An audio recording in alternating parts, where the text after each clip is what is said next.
Anyway, hello, kia ora, haere mai, welcome to this week's episode of Encounter Roleplay, this week's game, episode, whatever, where we are playing Symbaroum by Freya Lagan and Jan Ringen,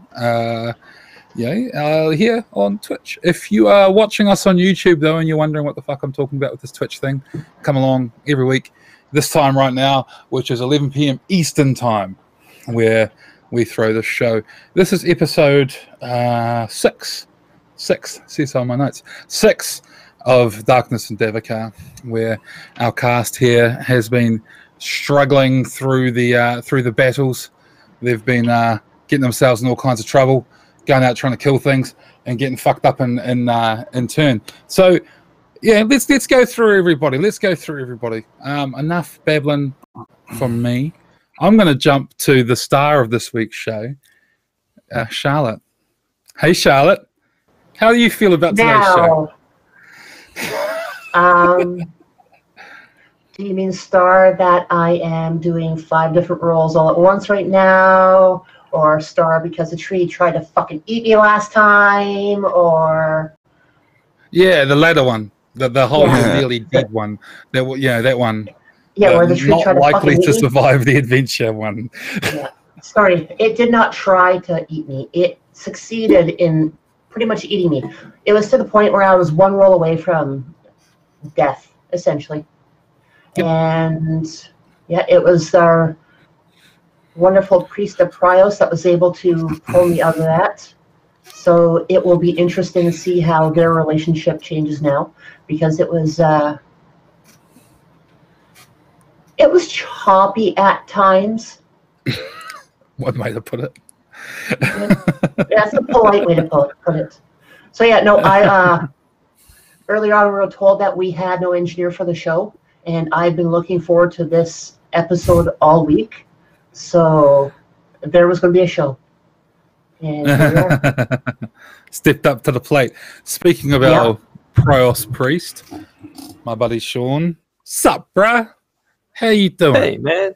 I'm good. I'm about to go back to uni next week, so little frazzled getting all the, trying to make it as smooth transition as possible after being like on holiday for 3 months. But yeah, it's hard. Life's hard, No, so I'm Sean. I play Lothar, a changeling priest of Prios, who is a little bit conflicted, and against his better nature and his better judgment, he happened to save the foolish barbarian ranger last week when he didn't have to, and normally he wouldn't.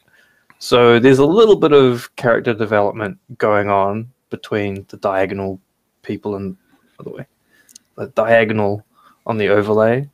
So we'll see where that goes, and being lost in the Davokar is not Lothar's thing. He's sort of like, well, this is what you guys are here for. I've got the heals. So yeah, we'll see how it goes. I'm really looking forward to this week, if last week was any indication. Cool. Yeah, man, me too. Now, since we're going around in weird ways, I normally go around in circles, I'll drop down to Luke. Hey, man. What's up?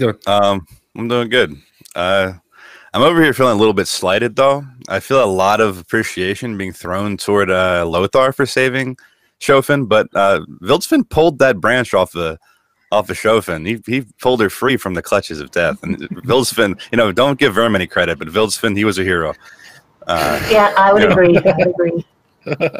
Just saying. But yeah, I'm looking forward to it. I want to see what happens. We're going to be lost in the swamp. That's going to be fun. Yes. And last but certainly not least, my man Ryan. How you doing? I'm doing all right. Still kind of chilly. It's really cold. Not cold. Chilly for Okinawa. I've got long sleeves on. I'm doing all right. Looking forward to getting lost in the sauce still. Hopefully I don't roll a bunch of botched nightmare checks like I did last week. That was it was pretty rough. Yeah. It was. And for those of you wondering who the fuck I am, my name's Liam, and I'm the games master, which is rather official sounding title. GM. We'll go with GM. and it's actually quite nice temperature here after a few weeks of 31 degrees or whatever. Today is pretty nice. I'm pretty chill. I'm recovering. I went and played a show with my band on Friday, and I'm old, so it takes me a few days to recover from that. I saw that. How'd that go? Really well. Quite well. But we'll talk about it another time. I'm not here to pimp myself overly. So we'll get back to everything else. Before we begin today's show, I need to remind you fellas that we are sponsored by Fantasy Ground, a virtual tabletop of choice. I love it because it fucks the party up so much with critical failures. It does my job for me. I don't need to do anything. This game, Games Masters don't roll dice. A lot of people are like, oh, you lose control. Don't worry. Fantasy Grounds has got you covered. You can try it out for free at fantasygrounds.com. Also, if you're the sort of person who likes to play with miniatures, maybe you play a bit of Warhammer, maybe play a bit of 40k, maybe you play D&D on tabletop, go check out Wayland Games at waylandgames.co.uk with a massive range of all the minis you could possibly want, generally for 20% off. Pretty good deals. International shipping is pretty good too. I know it's actually cheaper for me to buy shit from there than it is to buy it locally. Because, supply chain economics. It's fucking fun. And lastly, we still have our newest sponsor, which is Dice Envy, which you can go to diceenvy.com, where they have a subscription service where you pay a bit of money. I think it's $5 a month, and you get limited run dice delivered to your door every month. Because if there is anything we should know about role-playing games, is that role players are hoarders. We all have Crown Rule bags we need to fill up with dice, and Dice Envy have you covered. So go there and use the code EncounterRP and you get 10% off everything. Otherwise, you can support the show by retweeting the tweet. I don't know if the tweet's actually live yet or not, but if it is, retweet that one. And you can interact with our game. You can donate, give players nat 1s, nat 20s, while Magic surges. And there's also, you can donate for the Table of Pets. If you see anything you like on this show, you see a bit of role play you think's pretty cool, you see some fucking cool shit, some banter, whatever, clip it, send it through to us. We always love to see that shit. Otherwise, anyway, enough of the fucking spiel. Let's get to the game. So last week, our party traveled through a twisted, dark, corrupted patch of the Davokar forest where they had all sorts of fun encounters, like a path they could not leave. No matter how far away they got, they woke up in the morning, it was underneath them. They encountered their own tombstones in one scenario. In another, a elk with completely transparent skin. A standing circle, a stone circle of complete calm and tranquility, and even a river that seems to flow back on itself against all laws of nature. It was a nice, pretty peaceful nature walk, and then Siofin, being a greedy little barbarian that she was, went for a piece of gold and got eaten by a tree. And here we find ourselves immediately following this moment where Vildsvin has torn Siofin from the branches of the ravenous willow, which had pierced her with its thorns and was drawing her life essence from her.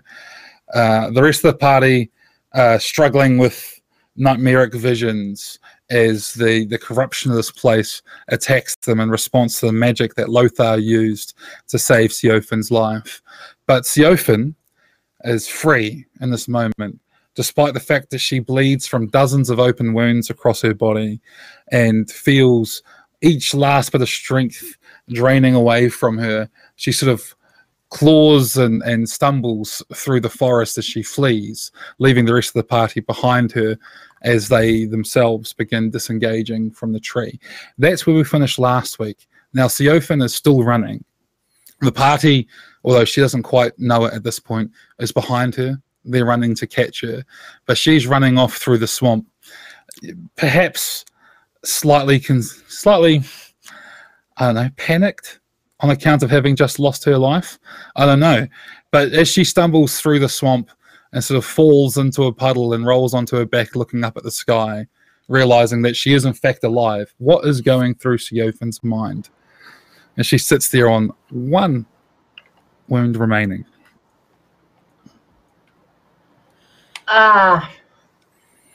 Well, the pain is excruciating still.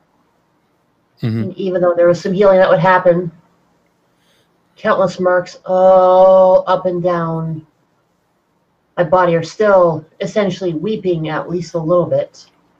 And the magic would have helped some, but I'm making a mess of my armor, of where I'm lying, and it's just the realization that I am still alive, I hope, unless this is some kind of purgatory. But aside from that, just pain and pain.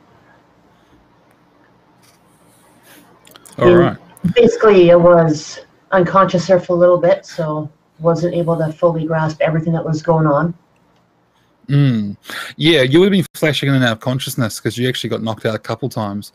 So you would have flashes of like swinging branches and whip-like branches, and the feeling of being pierced by, countless thorns, and feeling your very life blood being sucked out of you, and the pulsating red leaves of this tree as it was revived and fed from your energy.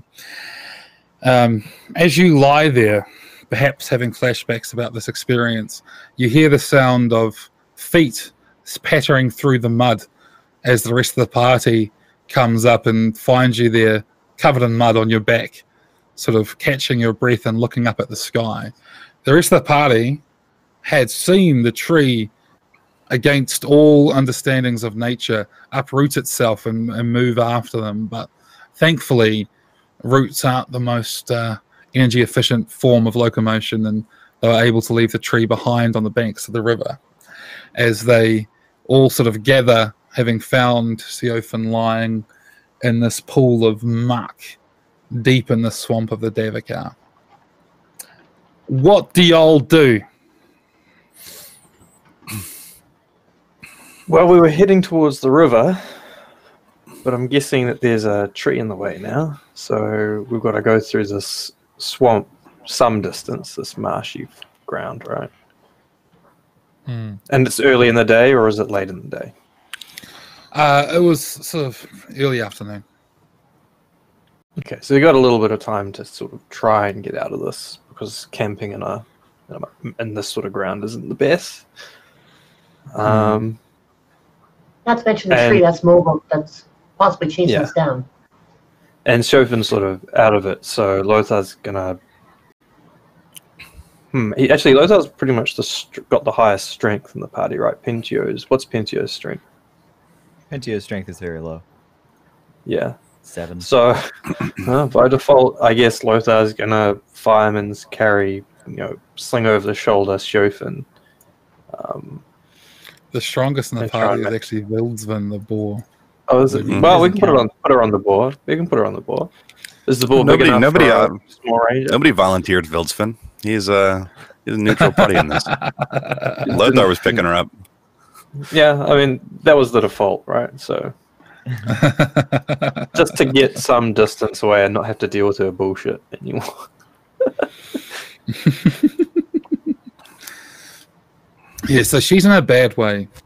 Like the thorns from the willow were like, imagine brambles, so sort of 1 or 2 inch long spikes, and she's been pierced by them all over. So you just see holes and rips in her skin, as it's literally just sort of wrapped her up, and then just started absorbing, fluids, blood mostly, anything it could get, and just harvesting it as food.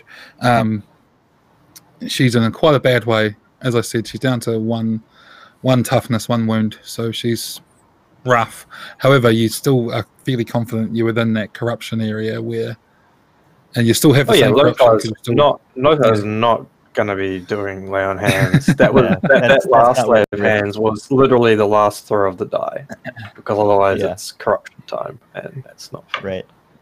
Yeah. Well, another thing, there's a couple of things your party would be well aware of. You don't know how close you are to your destination, so you have a very injured party member, and the rest of you aren't in great shape either, especially Verm. He's taken a bit of a knock, and you're starting to run low on rations. The only one who's managed to avoid eating most of their rations is Verm. The rest of you are down to 2-3 days food tops.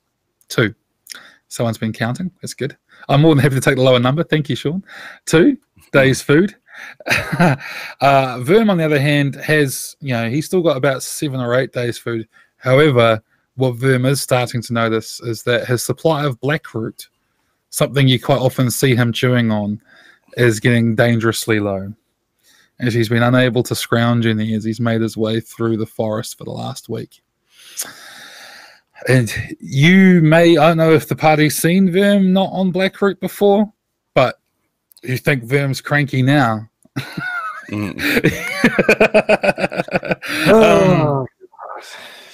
So you're looking at a grim situation. You could only be a day or 2 away, for all you know. You could be another week. So Pentio comes bringing up the rear because he was actually the last one to flee from the tree because I rolled a critical failure on my resolute test against the vision. So he actually lags quite a bit behind before arriving. And he'll make a beeline straight towards Shofin. Is she conscious now? Yes. Yeah. Although clearly in a bad way. Yeah, right. So he had been collecting for his alchemical checks over the what we've traveled before he hurt himself, and he's like, nope, not doing that anymore. He made a few herbal cures, and he like pulls one off of his satchel and then goes to either basically to apply it to Shofin, but she'd be better off doing it herself because she has Medicus. If I do it, she gets 1. If she does it, she gets to roll a die for a bonus. So he basically brings that over and is like, here, help put this on, or just tend to your wounds. At this point, I don't think I would be anywhere near capable of applying that to myself properly. I think there's like okay, fine. shock going on, right? Like you're in shock. Yeah. Which is why I've got, I just picked you up because it's otherwise there's a chance you run off and a Verm has to bend with you to get you to come back. Which is it gonna be? Oof. Oof. Yeah, essentially right now I'm at like 10% best health. to apply. He'll do his best to apply the herbal cure, giving you another point. Okay, so that's a cunning test, yeah? No, just straight. You straight. No, apply because it it's not Medicus. It's just you get 1 for using a herbal cure. Okay. Yeah, no, she gets another point. Basically, you do your best to cover up some of the more egregious wounds. There's heavy bruising in some areas. There's not much you can do about that, where the branch has actually, constricted her, and she got hit as well by branches. So she's in a bad way, really bad way. Like if you've ever seen someone who's, been given a good stomping or been hit by a vehicle or something, and you're looking at them like, they should be in hospital. That's the state that Theophan's in. Yeah, it's rough. So, what is your plan at this point? I think it's reasonable, seeing as you're role playing it anyway. Shelter? Okay. Yeah. So, I sort of figured that's like on instinct. We're all like, that's what we're all doing. Like, I don't think there'd be much communication about it. It'd be like everybody looks and says, "Yeah, she's no good. She needs rest." Yeah, we need to find somewhere to rest, to chill. Yeah. Okay. Yeah. So you're in like a mangrove. It's still the forest, but it's quite swampy. It's like like a bit of a basin where the river sort of drains into. So it's not this like big open fens. It's trees here and there with streams in between them and marshland and stuff everywhere, sphagnum moss, all that sort of stuff. It's quite it's quite a nasty sort of environment, especially with no obvious path to go through. The going is going to be very slow. What sort of shelter are we looking for? What's the goal here? Dry ground.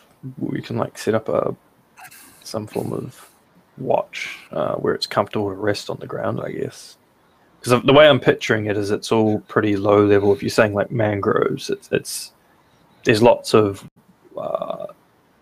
soft ground underfoot, and it's slow, heavy going. And if you were to stop for a rest, you wouldn't sit down because then you'd make you get wet or whatever. Like everything's sitting at ankle deep water, sort of like that sort of thing. Mm-hmm. Yeah. So some form of high ground, I guess, would be the most logical thing to be looking for. Okay. Who's your primary guide here? Who's doing the searching for this high ground? It'll be a cunning It's a test. cunning check. Yeah, it'll probably be Pentio. Oh, Okay. my dump stat. Interesting. You'll definitely find something. Yeah, like it's not like the terrain is bereft of what you're looking for. It's just how good a location you find. So if you could chuck me a cunning test, and then we'll have a good idea. That's very good. So Nice. yeah, you guys sort of carry on for some time, and then Pentio's smart enough to know that if you look for, there's certain trees which are growing in the lower, wetter terrain, and there's trees which are growing in the drier terrain. And as you're moving, he spots a clump of these trees. Clearly not sort of swamp trees, which are growing on slightly more elevated terrain, and he pushes for those. And basically, amongst the trees, you're able to set up a bit of a secure camp out of the elements and get in there.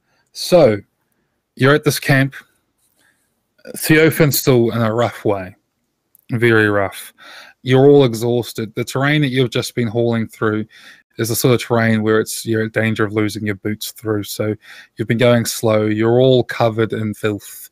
Vildsvin is up to his flanks in it. He's been having to hold his head above the surface of some of this stuff as you've been walking through it. It is nasty.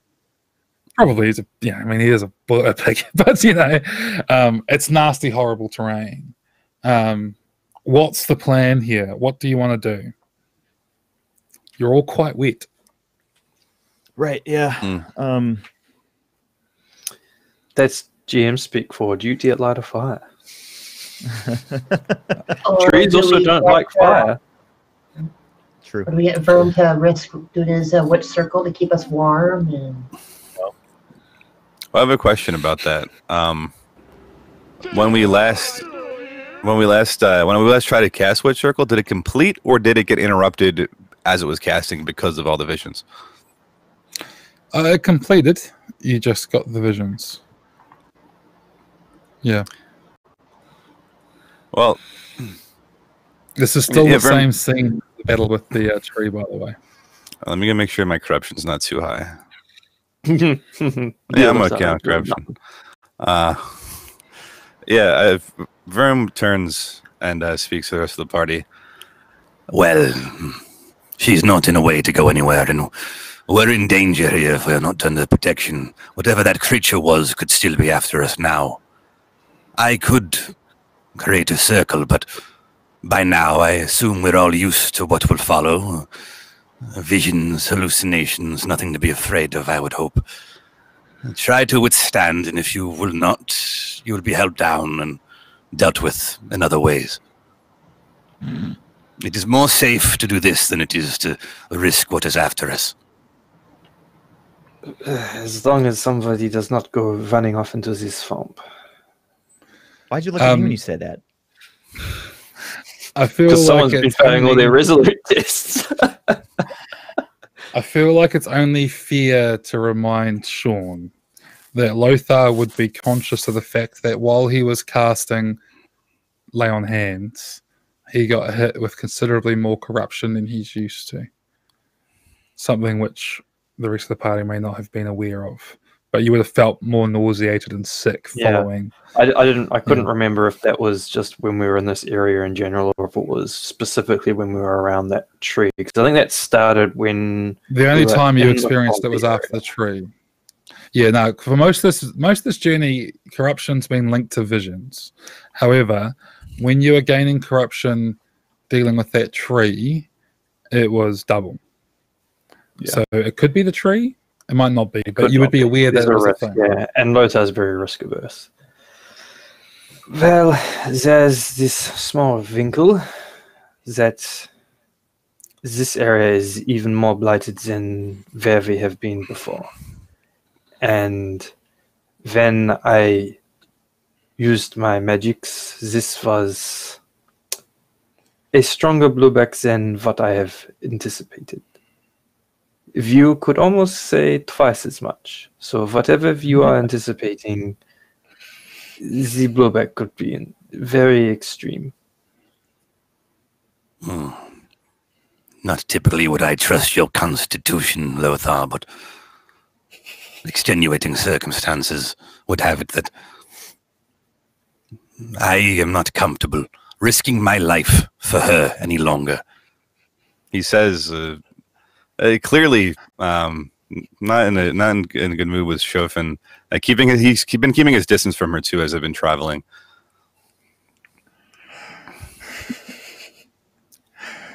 Wow. Yes, well, that's the problem with the greed. You hear me very rasp. easily make fools of this. You hear me rasping off in the distance. It's not my fault.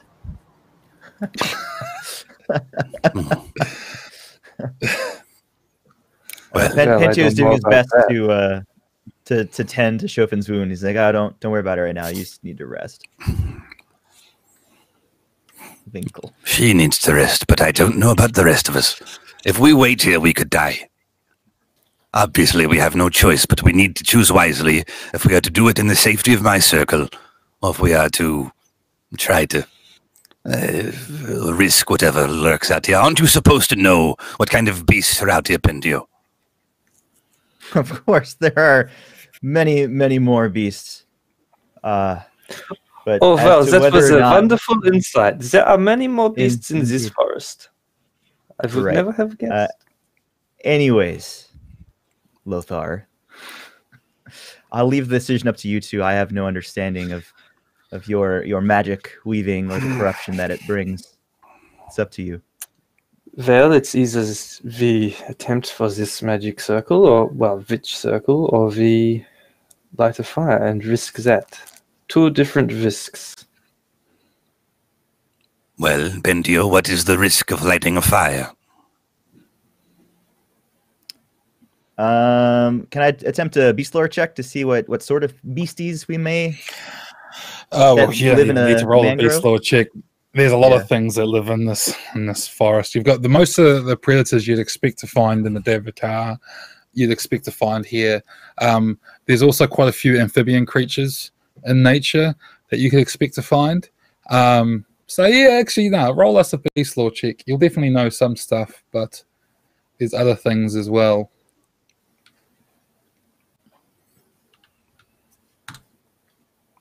Yeah. You'd know that, of particular threats in this environment, there are amphibians, the most famous of which is the king toad, which tends to sort of exist all throughout the forest, but especially in wet areas or in the underdark below wet areas, like below rivers and things. King toads are big, nasty motherfuckers, and you've all seen a skeleton of a giant toad in Toad Square in Thistlehold, which is said to be at best an average size one. They are rumored to be gigantic. There's other amphibians though, various sort of toads, poisonous toads, and frogs.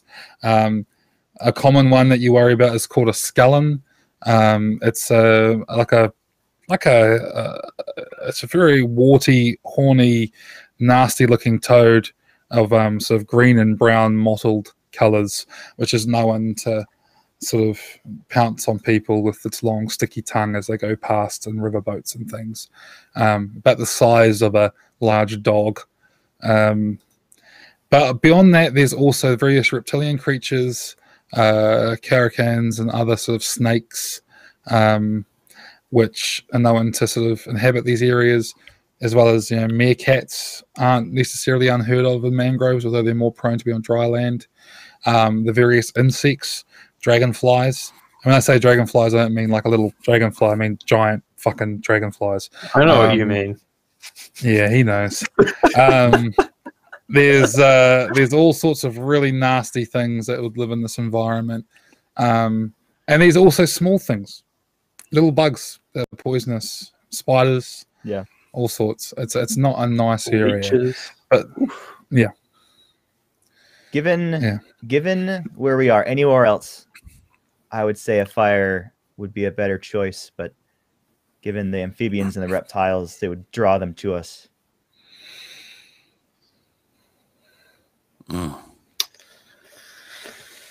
Well, Or like, this here we is go again. yeah, that's pretty much what's going through Clothar's mind. It's like, well, better you than me. I think. How many nights will we spend in this swamp, do you think? More than 1, 2, 3, perhaps? 2 at the most, and then we have to move.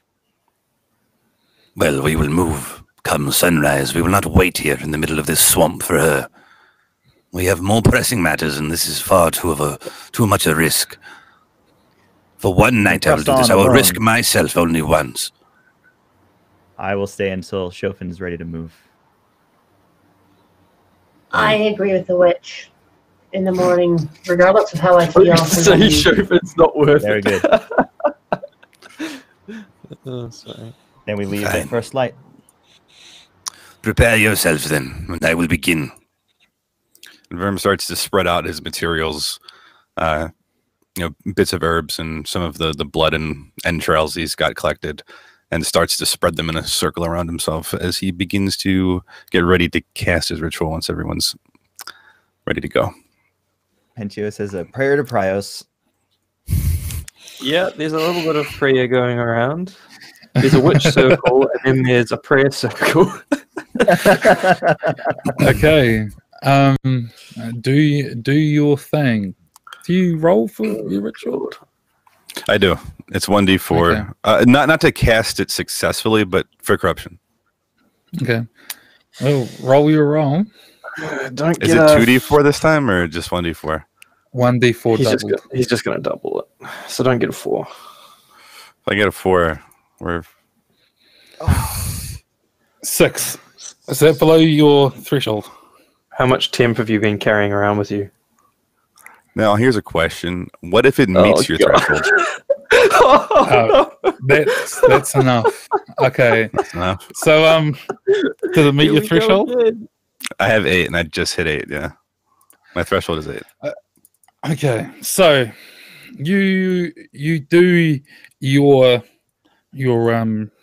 little ceremony. You're burning your incense or whatever it is that you do when you're doing this thing. It takes close to an hour to set one of these up. Off to the side, everyone else is praying. As there's a shock of sort of like sickness immediately hitting all of you. You all have the smell of decay in your nose, and like a tint of sort of the iron of blood in the back of your throat. Now, there's only 2 people I care about at this point. Well, one, I'm not going to get... Verm's not rolling anyway. Pentio and Lothar, you get to choose whether or not you have your visions. Siofin, can you please roll me a resolute -5? I'll deal with you first, and then we get to find out what happens with Verm. Yeah. Your visions hit you, but now there's like flashes of these branches and the rustling of leaves, and you begin sort of throwing yourself around and sort of almost go comatose as you have like a seizure as a response to this. She's not the only one having a seizure. Verm sort of drops to the ground and begins clawing at his growth and blight marks that he has on his neck. I need you to roll me another d4, which is going to convert your temporary corruption to permanent corruption for this amount. This has got to be doubled, right? Oh, nice. No. Yeah, let's double it. Don't be a pussy. Okay, it's not so bad. That's the roll you want. So one of your temporary corruption is now permanent. As you're clawing away at your neck and you start sort of clawing at the scales that had shown, you pull off some loose skin and expose some more fresh scales as you have the seizure and visions of your village in decay and rot as a result of the plague. It's up to you other 2 whether or not you have the visions. There's no real harm to you if you have them. But I think either way, if Lothar saw this happen. Yeah, you see what's going on. You see what's happening to the other 2. Is Pentio conscious? Yeah, so Pentio is conscious. He has the visions, but he's just straight up he's ignoring them. Like maybe it's like that would be a good time for something to walk up and stab him because he would just ignore it. He's like, it's all none of it is real. Like he's like knelt next to Shofin and is just like focused on her.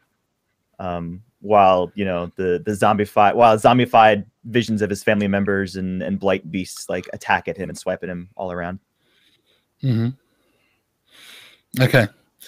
And then, once that wears away, you see the other two on the ground, Verm squirming and clawing at his neck, and Siofin just straight up having a seizure. What's Lothar thinking while this is all going on? I think he looks at Shofin and sees that it's... I mean, he's not a medicus, but he would recognize one being... I mean, obviously, Verm's going through his blight mark. So Lothar, prior to the conversation, is probably prioritizing what's happening with Verm because it's blowback from corruption, whereas Shofin, it looks like it's the visions and a shocked mind, so it's sort of a different kettle of fish. So he's probably just at the ready in case Verm does something, because when corruption kicks in to this level, you had to be extraordinarily vigilant about what the person does next, because he doesn't know. Like, mechanically we know he rolled a 1, but Lothar does not know that he rolled a 1. Right? Like, he could be rolling 8. As Verm sort of begins to retrieve control of himself, what's going on? What's Verm doing? What does he say and do? He's moving in unnatural contortions. He's felt this kind of corruption before, but not in such an abrupt wave. So it feels a bit overwhelming for him, and he claws into the dirt, almost like digging to try to get to something, like digging for water and bringing his face close to the ground and rubbing it along, like pushing himself forward. Did it work? Did it work? I didn't plan for this. Lothar! And he looks and looks up behind him. His mask is kind of being dragged off of his face at this point too, and pushed down around his neck, revealing his grotesque scars. You just see Lothar standing, because we had the whole thing where the previous scene carried over, so I guess my mace is still burning and it's sort of at the ready, whereas before it was on my belt. This time it's at the ready and I'm just staring intently at you, with a ready start. And Verm postures up and pushes himself up from the dirt, animalistically, crouched, and one hand to the ground and the other, kind of clawing out his fingers, his long fingernails on full display, looking up over this pulled down mask toward Lothar. Do you intend on using that on me, Lothar, you fool? I have not lost myself yet. That remains to be seen. I'm going to make it just a flat vigilance check, because I think that makes sense here, to see how much I can gather from what you've been up to. Ooh. No, Lothar is looks fine to you. No, I think it's the opposite. I think it's not he looks fine. I think he looks... I think you need to remove that mask. And Verm will reach up and pull the mask further down his face and break at the leather strap behind it, ripping it from his neck. And for what reason? So you can look upon me. Nothing's changed, Lothar. You've seen me before. Am I the monster they think I am back in your civilization? Are you here to do the job? Put me down once and for all. I welcome you to try. Now, for the sake of everyone's memory and those of who are watching, could you please describe again in detail how Verm looks in this moment? What's his various blight marks and how do they manifest? Well, on one half of his face, he's got a milky white eye, and across and surrounding that, there are scars that don't look to be any slashing or puncture wounds, but maybe more of a chemical burn, maybe a fire, something like that. And it's really scar tissue from from boils and sickness of a plague in his past that he overcame. The other half of his face, skin a bit smoother, but his eye is purely reptilian in nature. It's almost like a snake's eye, maybe a crocodile's or an alligator's. A deep green. He does have one longer scar that runs down across his face and over his lips and mouth, and it just looks. And beneath that, and coming up his neck and around his jawline, there are like scales that lead down onto his chest and shoulders. So he looks pretty scary. Yeah, Lothar is just staring intently, studying for any form of, because it manifests. I knew you've been accused of having a blight mark, but I've never seen that. Right. So when you were clawing at your blight mark when the corruption blew back, I hadn't seen that mark, had I, Liam? Or I guess Sperm. It's up to Luke. No, I guess unless he had a reason to remove his mask around you, but nobody saw when he had it off last. So, no, I don't imagine you would have seen the mark. I think for vigilance, that vigilant role would be. I think you have. That's not a blight. That's a blight mark, not a mystical mark. I think is what Lothar's thinking. I think you've been blight marked from this. But he's not going. He's got other things on his mind. He's not going to smite you today. He's just not staring at you, and you can see at the back of your you can see written on his face that this isn't something that he's going to forget. Right, like something's been marked in his mind about you. You don't know what, I guess. I think it's safe to say at this point, Pentio's visions would fade, and he realizes what's going on with the other two. If he wants to get involved. Yeah, upon seeing Verm, Pentio will come up from his kneeling position and sort of like half draw his sword, like hesitant, and he's like, "Verm, are you still here?" Pentio, of course, I am ever here, and I always will be, but not for long. If Chauvin does not get her ass onto her feet, we need to leave. We cannot stay the night. The circle isn't complete. It's not safe to stay here, and I can't be bothered risking myself any longer. I need to perform a different kind of ritual now.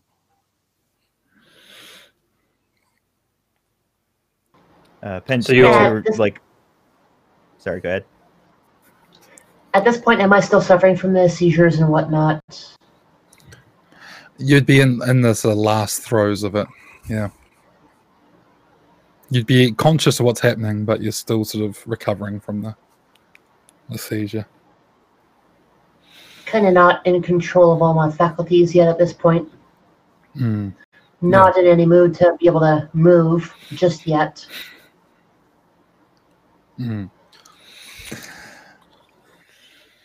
So I say nothing. I will have Wildfin drag her broken body across this swamp out the other side if it's what we must do. But she will not heal overnight. We all know that. Look at her. She's broken. That is not a wound that heals with sleep. Something else must be done. Well, at least it's a wound that will heal. Given time. Pentio replaces his sword. He resheaths it all the way and then just kneels back over Chauvin and continues to try to clean off what mud he can. And he's not a trained medicus. He knows how to basically put the herbal paste onto the wound and hope for the best. And he just reiterates, we'll move at first light. I'm moving at first light. Fine. Let her be the bait lying there bleeding out. Fresh scent of blood for the beast to follow. I will find safety elsewhere. You watch over her if you will. Wildfin will watch over me. And Verm moves somewhere near a tree base, I guess, a little bit away from everyone else, and kind of angrily sits down and has Wildfin snuggle up close to him and just sits vigilant, looking around, rubbing his fingers along his Dagger. Okay. So, you set camp. Now, I have to ask this question at this point because the answer is important. Do you all eat? Yep. Yeah, I mean, I eat. Theophan's not eating? No. Too Okay. tired to eat. And, okay. Lothar? Yeah. Can't have multiple Okay. party members not having a good time. Right, so you sit up inside the circle and you go to sleep. Now, could I please have... I need 2 rolls. 1, I need Pentio's roll to see if he has nightmares. Theophan,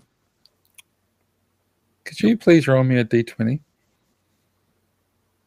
I mean, I ate. I have to.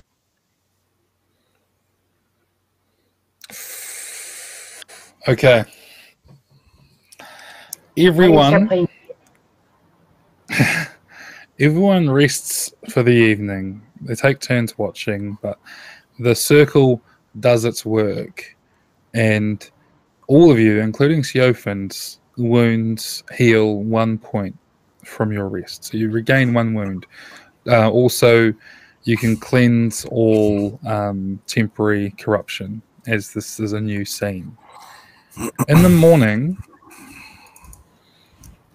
the first to really notice it, obviously, is Theophan, who, despite how pleasant the temperature normally is in the Witch's Circle, she feels this like she's freezing and wraps her arms around herself and involuntarily is in extreme shivers as she's hit by a fever, a significant fever, lying there, still in a very bad shape. It would not take long before this becomes visually apparent to everybody else. If you've ever seen someone in extreme fever, you've seen what Theophan's up to.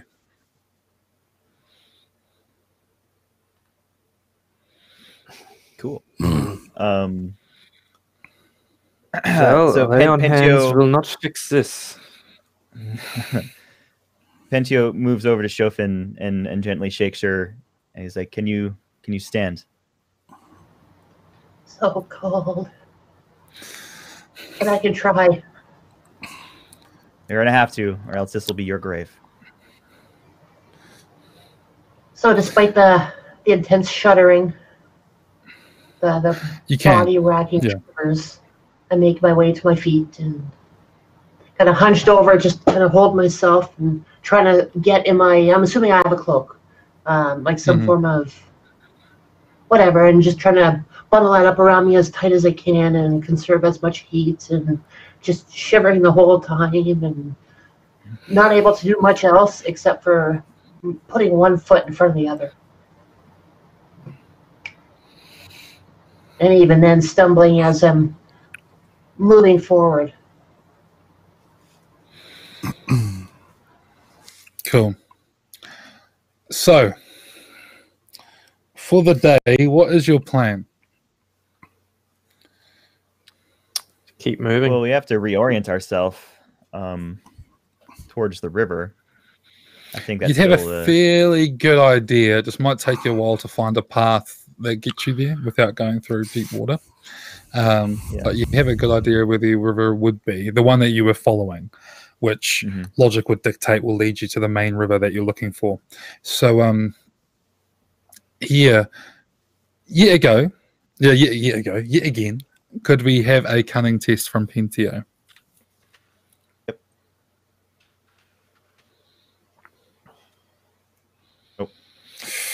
Oh, man. And so it begins. Why'd you have to say you would roll a 20 at some point tonight? Why'd you say because I roll the most. It's true. You you set off through the swamp. You all do. You move out and begin trekking your way through the swamp. It's tough going, really hard going. In fact, it's so extreme that everybody now has 2 chances to fail a dice roll, right? So if you roll, and it's like disadvantage, you roll twice, pick the worst roll.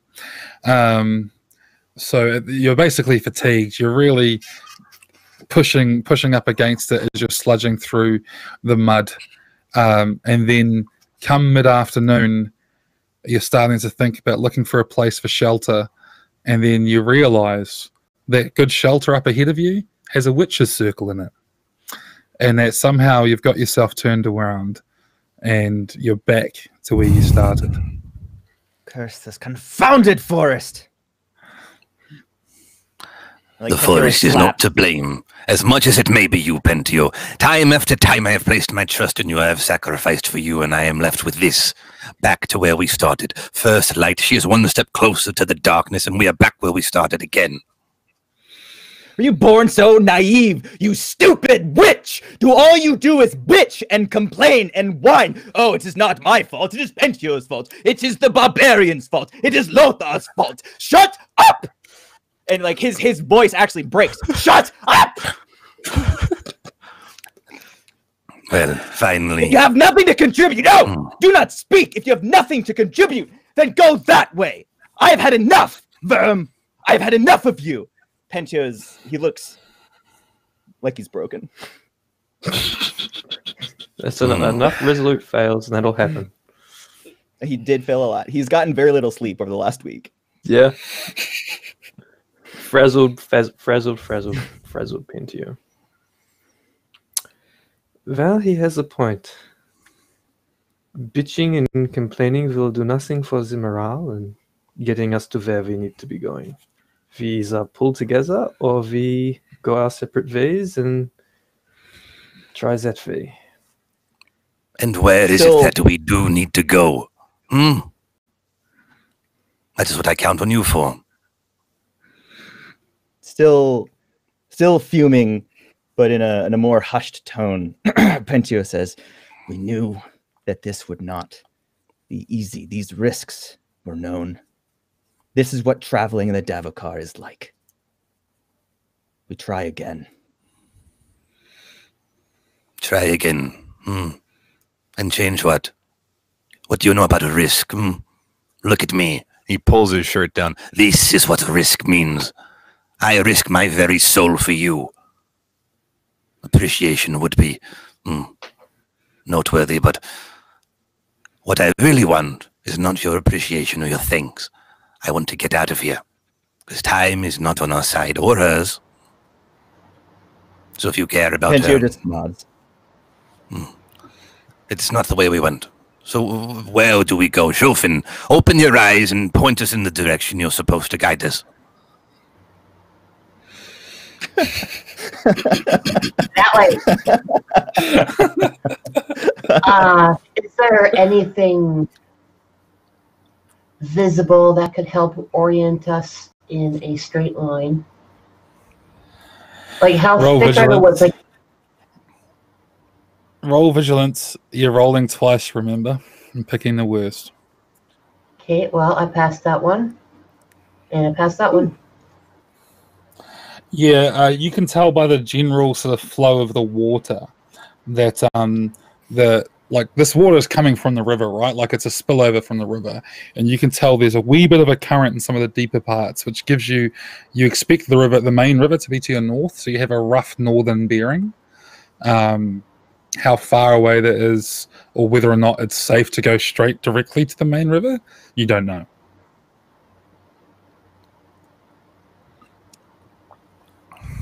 Okay, I kind of straighten up a little bit and try and fight off the chills that are still plaguing me. The fatigue that's really starting to set in, because that'll be freaking tiring going half a day with a fever like that. I've been there. It wasn't pleasant. Straighten up a little bit and kind of look around and look at the river, look at the land, and point north that the river should be that way. Like the main part of the river should be that way.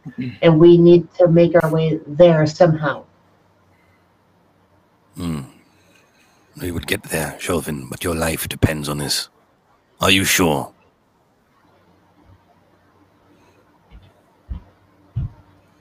Yes.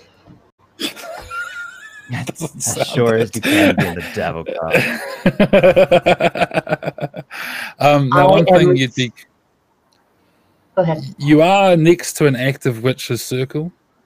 You have got a couple more hours of daylight, but you wouldn't get too far. So you might be in a situation where you might want to accept no travel today in return for the witch's circle free of corruption. It's up to you guys.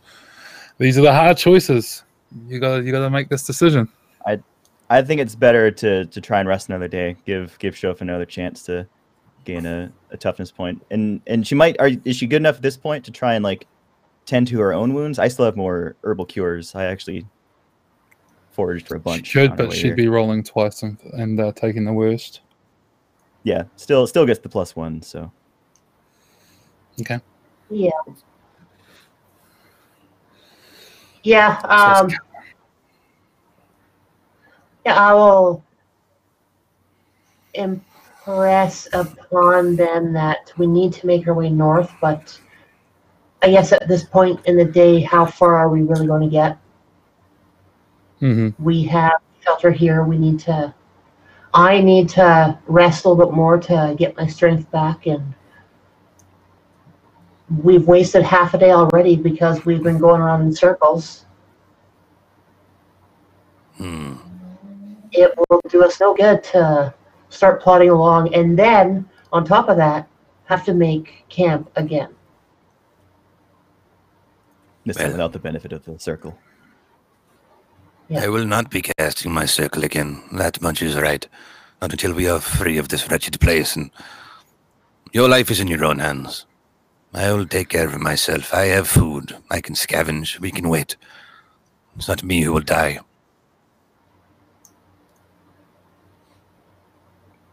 Although, I still think that Verm only has 1 day worth of drugs left, and he is an addict. Oh, so he hasn't been going through withdrawals yet. While I was looking through, like from when I was looking for like herbs normally, I assume I was looking for blackroot. Is it to be assumed there's no blackroot in this region? Or this particular area, at least. For the sake of this current plight, yes. Okay, nice. Good luck, everybody.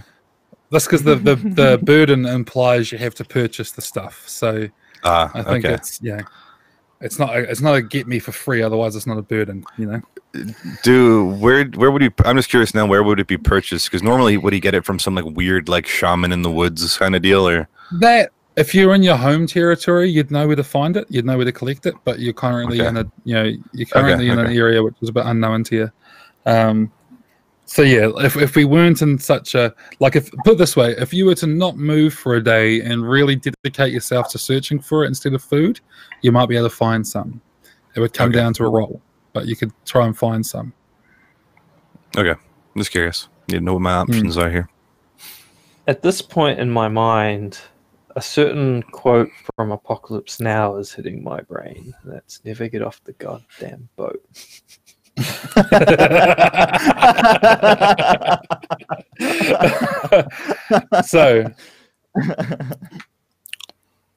So you set up camp for another night, yeah? Yep. I mean, it shouldn't take long. It's already there. Is anyone not eating? Can I attempt not eating?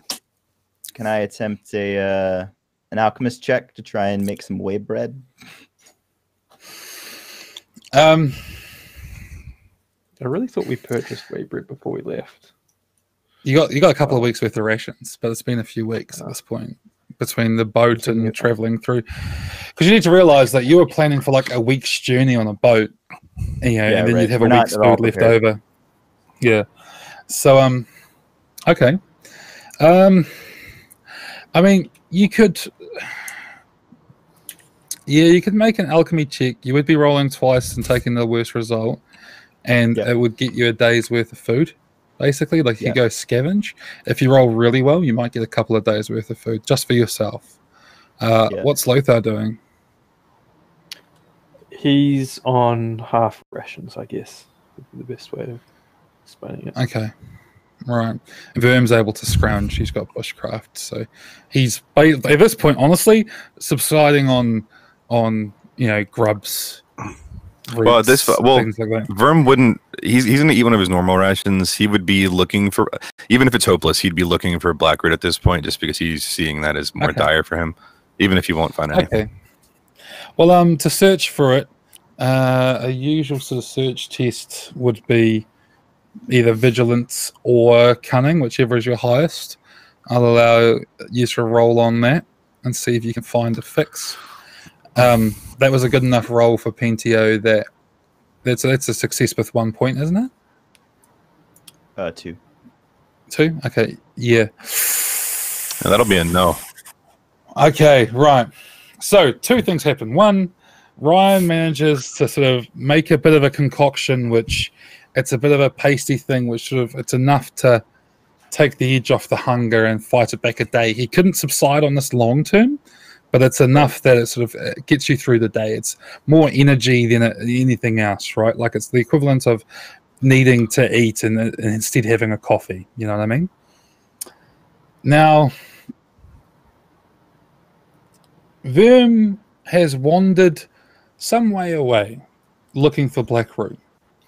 He's not completely away, but he is a few sort of, you see him moving through the mangroves in the distance. If you were to run towards him, it would take you a few turns, especially in this mud. As he's scrounging, he finds himself basically, sort of on the banks of a river. He knows that the bush he's looking for, the flower he's looking for, which is in spring is really easy to find. It has bright flowers, but because it's late autumn, early winter, he's struggling to find it. And he knows it grows along the banks of some waterways. So he's deliberately on the banks somewhere. He's got Vildsvin next to him, who kind of like a Truffles pig. He's trained somewhat to help him find this stuff. So the two of them are sort of scrounging away, and Vildsvin, catching the scent of something, moves off towards it. Verm, following, starts making his way before he slips on a bank and slides into a pool of this muck covered in a thick green layer of floating algae. He slips, curses in typical Verm fashion, before he notices, too late, that the movement in the water isn't just attributed to his ripples, as a large Vildsvin-size toad, actually bigger, it's got robust, a very big toad, sort of jumps up and its long tongue flies out towards him. We are now in combat. I need Verm to, as he's surprised, to roll me a defense, and basically a flat defense.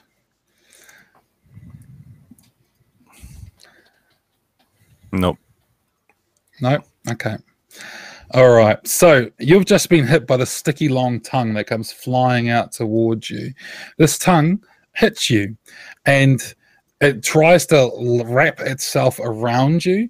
I need you to roll me a strength test at -3 as this thing tries to grapple you. You all have heard the splash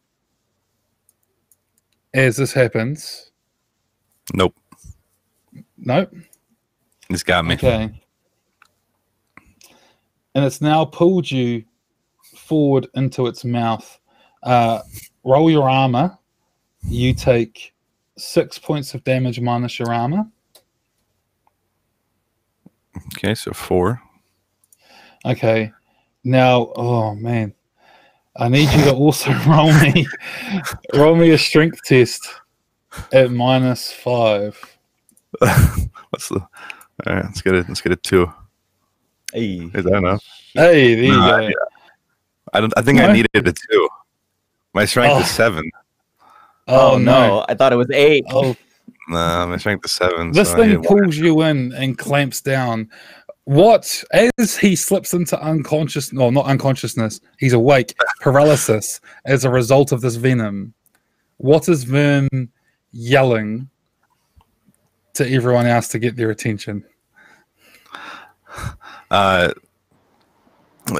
He would yell out to, I guess, to Vildsvin first. Vildsvin, do something, you useless beast! And you just hear him grumbling before the mouth closes around him, but not directly calling out to everybody else. So you all hear that. Yeah. You all hear, and then you hear him fade off as he loses the motor functions of his mouth as on account of being paralyzed by the venom of this toad, which, because he does not have beast law, he doesn't know what it is. We now are in initiative. What doing, basically? What's your plan here? What happening? It's a good question. Is it? Can we see the toad? You saw where he was. There's a splash, and you can see the movement of water in this pond as there's thrashing. And yeah, Siofin, by the way, is up and about, but obviously she's in a bad way. So yeah, you know where he's gone. You know where he's been jumped by this thing. What do? Before we do that, Charlotte, did you do your cunning test to see if you regained any additional hit points? No, I did not have a chance to do anything like that, or say that I'm eating, or anything like that. You were in the process of doing it, though, unless you chose not to, because I remember Pintio talking about it. So roll cunning. Remember, you got to roll twice. At the very least, you're getting 1 point. So how do we do this? /die 2d20? Yep. Yeah. Nice. What's your cunning? 12. 12? Okay, yeah. You roll, what does the healing cure give to the... 1d6 if you've got Medicus. 1d6. Okay, roll 1d6 to heal yourself. Fuck off. All right. Right, so yeah, you get back 1 wound as you put the stuff on. Perhaps you're in the process of doing it when this commotion kicks off and disturbs you.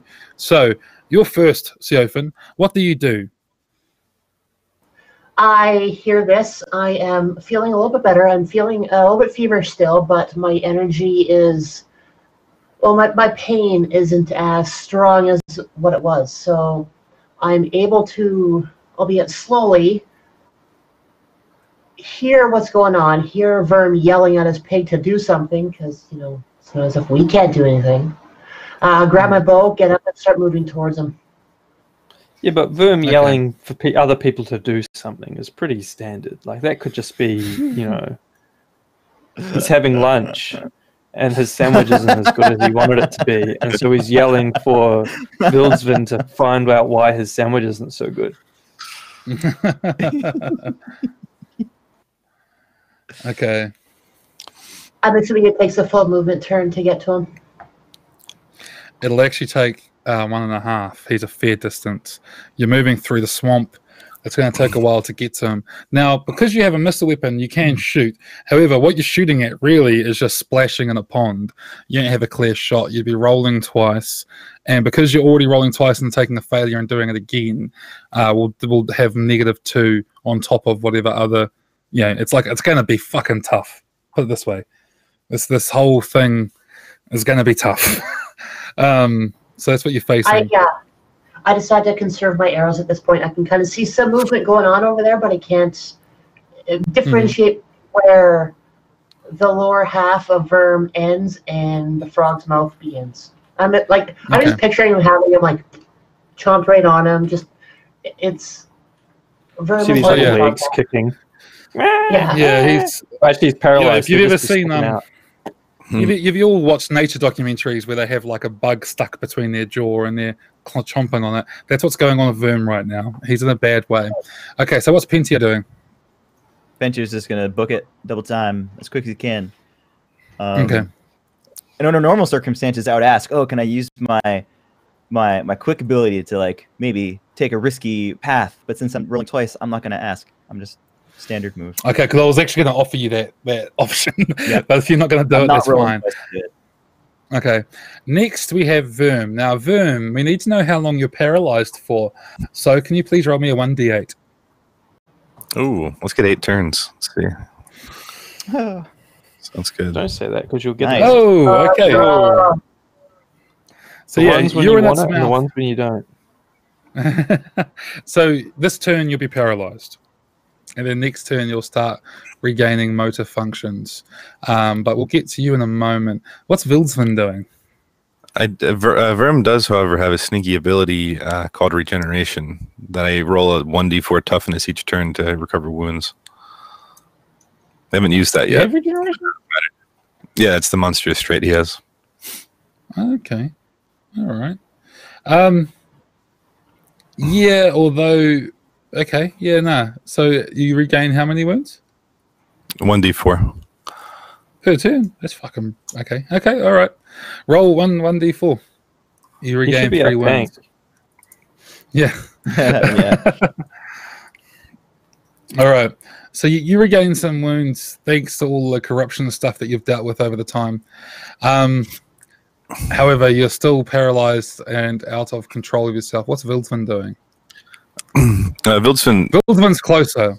Vildsvin can get back, and basically it'll be his whole turn, and he'll be on top of the toad to attack it full next round. Oh yeah, that's what he's doing. Then he's charging forth to rescue his master. So cool. Okay. Next in order, we have Lothar. Yeah, there's lots of. It's just Verm doing Verm things, going through Lothar's mind. Is it worth going to investigate? And he isn't going to.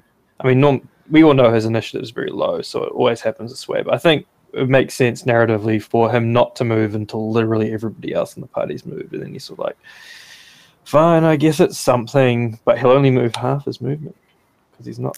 Okay. At this point, he doesn't think it's a big thing. He thinks it's just up to bullshit. So everyone else is running, splashing through puddles, doing that awkward run you do when you're trying to run over the water. You know, you got your legs out sideways and shit. Whereas you're like, you're the sort of wading out through the water. And next we have the toad. The toad is clamping down. One of two things is happening. The toad is submerging itself into the water, basically trying to pull you down with it. So I require a... let me get the roll right. If I'm going to kill a character, I better do it by the rules. Roll me a flat strong test, please, Luke. Flat. All right, let's get a 3 again. Nah, 13. No?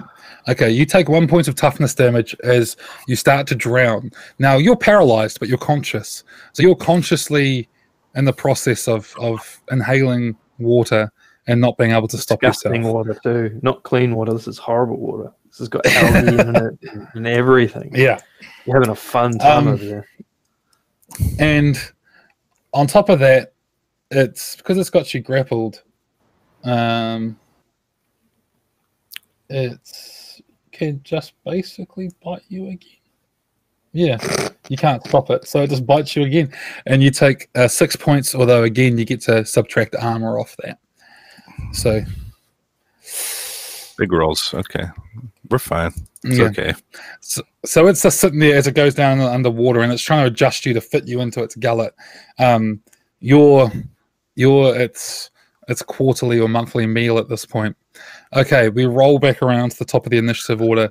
Pentio, you've just seen Vildsvin basically run and like belly flop into the water. So you know Vildsvin and Verm have a special link. So if anyone knows where Verm is, it's Vildsvin. And otherwise, you're just seeing commotion in the water. It'll take you your movement to get up and get at this thing, and then you're attacking it. Because it's in the water, there will be issues. Sure. I'm going to charge up and stab at it, I guess. Okay. You roll. Its defense means you actually get +3 to your roll. It's not a hard thing to hit this. As you approach it, by the way, roll a cunning test for your beast lore. Right, I have no idea what the fuck this is. You're not sure what it is. It's just covered in too much algae. You're not really sure. But you come up, you get a +3 to hit it. You're rolling twice and taking the worst result. I got a critical fail. 20. Okay. Again. How can it attack him if it's got something in his mouth? Yeah, that's what I'm thinking. So instead, you run up to attack this thing, and you slip in the pond, and you fall over, and you take, ignoring armor, D4 wounds to represent your slipping and banging on a rock in the pond. Cool. So you take 4 toughness because you're in armor, you're running along, your armor's not very good grip, and you sort of slip as you come to stab this thing, and you're now rolling around in the water. It's going to take your turn to get up next round. That's also my pain threshold. What does that do? You hit another rock. You roll it, the rock attacks you again.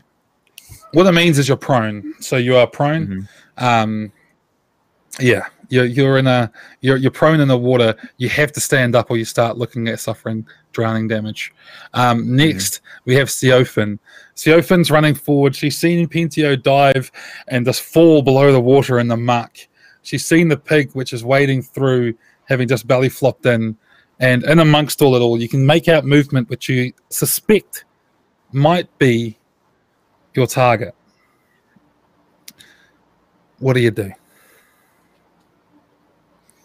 Okay, I need clarification on what you just said. Did you say target or tiger? Target, not tiger. Target. Your big toad. Okay, so I'm still hearing the same word. I'm sorry. So how long will it take me to get to either the toad or our leadweight? Well, you're one movement away from it, but you don't need to make that move because you've got a ranged attack. You can choose to shoot instead. So it's kind of up to you. Should I be worried about Pentio being underwater at this point? Should I maybe rush to help him first? Or is he... He's That's not up to you. You can drowning? see it's only about waist deep water. All right. So he's at risk of drowning, but you can see that he's not sinking. All right. Okay. How much of a clear view of the toad do I have at this point? Is it a straight shot, or would I take penalties?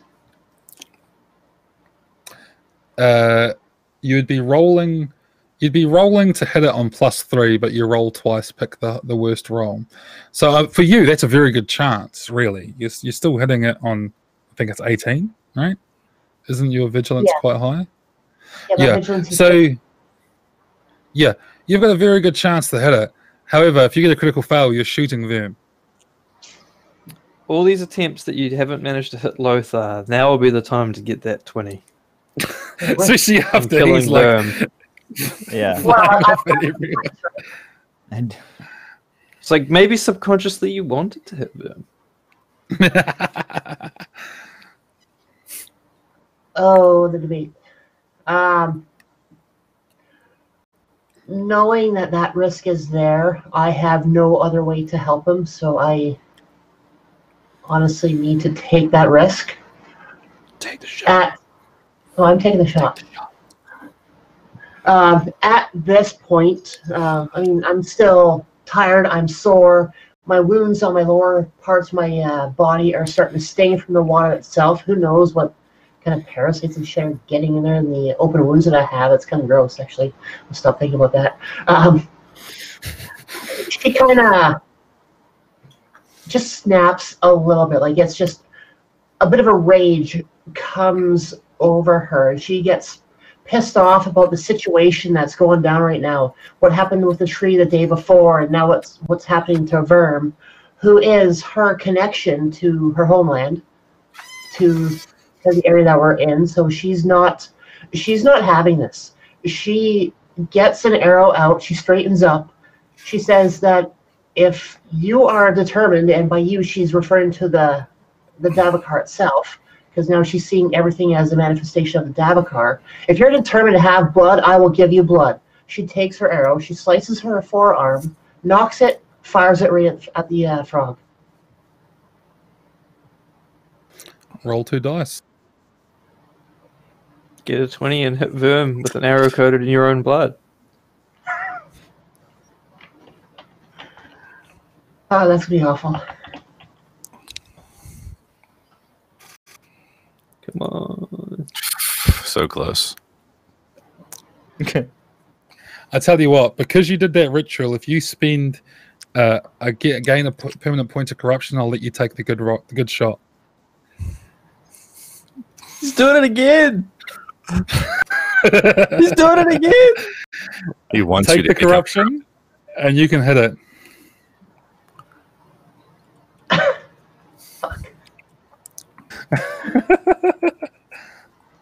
Here, you know what? Let's do this. Between 1 and 10, I take the corruption. Between 11 and 20, I don't. Fuck it, I'll even make it more tempting for you if you. Oh, doesn't matter. Don't know. Forget the bonus. Okay, yeah, you hit the frog. You hit the frog. All right, you smack it good. Now, because you took the corruption, I'll give you a bonus. I'll allow you to roll an additional D4 damage on top of your normal damage, as you basically channel the corruption of this place in some sort of primal energy as you fire in there. All right, I'll give you the old devil's bargain here. So take 1 point of permanent corruption, roll damage, add an additional D4. Okay, so my damage is 1d10, so that will be a fuck. Always. Always. And a 3. Okay. So 4 total. Yeah, your arrow. There. Your arrow goes flying in and hits something, and you see the water starts splashing around even more as your arrow sticks out of this toad, and the water starts getting a distinctive sort of red coloration to it. Now it is Verm's turn. Verm's paralysis is now subsided, and he is in a position where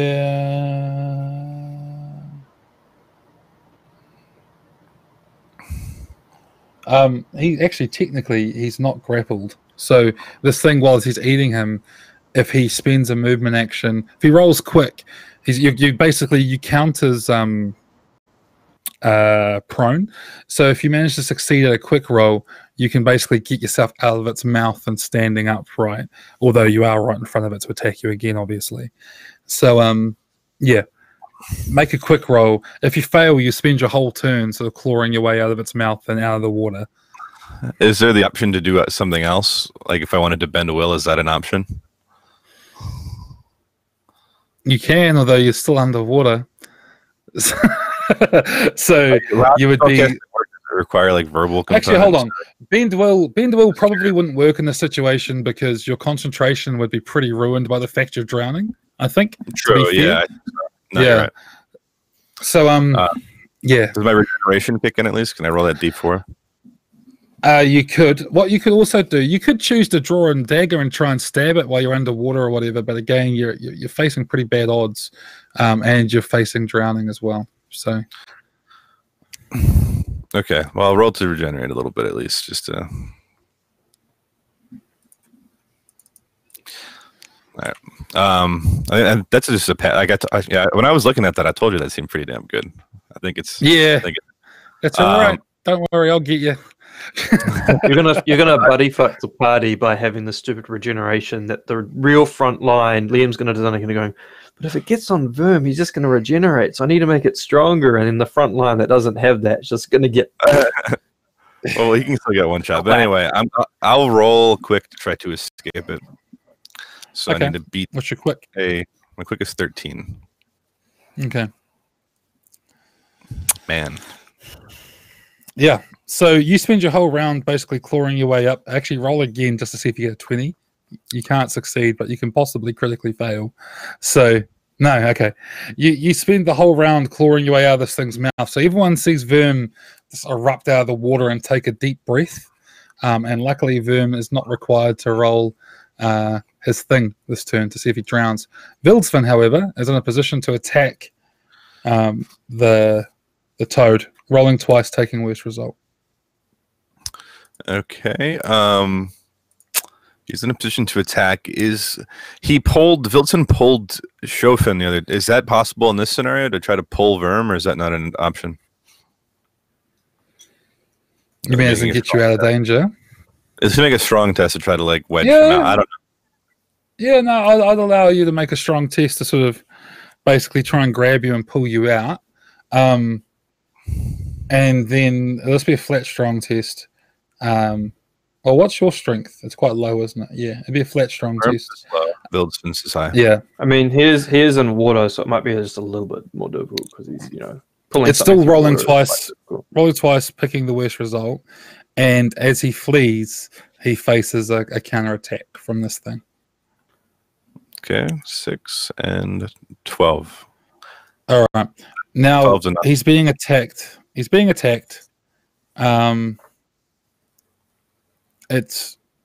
he's quite lucky actually. In this situation, he's looking at a defense at +5. At +5. Yeah, but again, rolling twice, picking the lowest. Okay. Okay. So he goes to get away, and as he does, Vildsvin is wrapped in this tongue. And this tongue sort of grabs him and clomps down on him real fucking hard. And he's going to automatically be paralyzed as a result of that critical. And Vildsvin takes 6 points of damage. Although if he has armor, he may use that. Okay, let's roll some armor. All right, 3. Okay, all the 3. So he takes 3 points of damage, and he is paralyzed. Vildsvin is not escaping. You're still stuck in this fight with Vildsvin. As this toad is he's wanting lunch. He's wanting to get his. Right, now we come around to Lothar, who can see all this commotion happening in the distance. Yeah, well, it's Chofin pulling out a bow and shooting that's convinced him that it's actually something serious. So he's going to use his full allotment of movement. So he's moved 1 movement, he's moving another 2, but he's attempting to circle around and come from behind for flanking, essentially. Okay. So he's probably 1 movement action away. If I'm telling everything up, if he was 1.5 away, he's now flanking would make it 2, wouldn't it? So he'd be half the movement away. Just to reiterate, he would have seen her take an arrow out, cut herself to get her own blood on the arrow, and then take the shot. Not just shoot the arrow. And Lothar was just thinking, bloody barbarians. These barbarians and they're barbarians. Right, so now the frog continues to attack Vildsvin. Please roll me 2d20s. It's your defense at +5. Yeah, it's going to hit. Going to hit. Okay, again, another 6 points of damage minus armor. Oh, sorry, a +5. No, that wouldn't hit. Wait, that would meet 17. What's meeting? No, never mind. I'm sorry. Okay, you avoid it then. Yeah, you have managed to avoid it despite being fucking paralyzed. But you're just too hard to get in the water. It's in a bit of commotion. But it feels like it's got a chance at lunch here. So we roll back around. Charlotte's just walked off, so we'll ignore Charlotte for now. Pentio is rolling around in the bottom of the muck. I'm gonna stand in his nice, up. shiny, easily corrodable steel armor. Well, definitely not Do you shiny. stand It's up, not sir? been shiny for a while. That's pretty true. Do you manage to What do you mean, stand do I up, stand though? up? You gotta roll a quick test to stand up and still have an action. Taking 2 Oh. with the lowest. Yeah, I'm good. Okay, yeah, you stand up. You've got an action. You can attack this thing. You can withdraw. It's now classed as flanked, kind of, because, yeah, Verm's there, so it's a new round. We'll class it as flanked. So that gives you a +2. But you are... And it's at a +3 to hit as well. So a total of +5 to hit. +5. But you are rolling twice. But you have I'm gonna advantage. try and if you stab manage it. to hit. I stab it. Okay, roll damage. With an extra +4 for having advantage. Yeah, extra +d4. Yeah. least you're not rolling 2, taking the lowest for damage. Yeah, right. No. Brutal hit. Oosh, 7 points.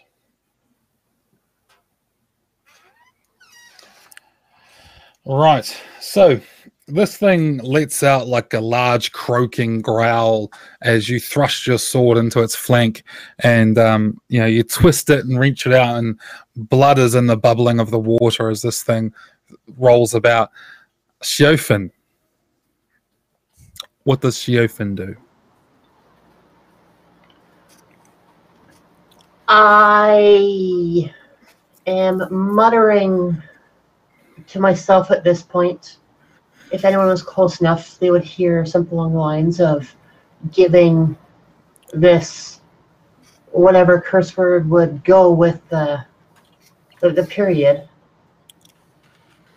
giving this place a piece of its own medicine, grab a weak poison from my belt, coat my next arrow with it, and use that to try and take out the frog. Okay. You're rolling to hit. Because all these other guys are around it, you're shooting past a pig and 2 fighters.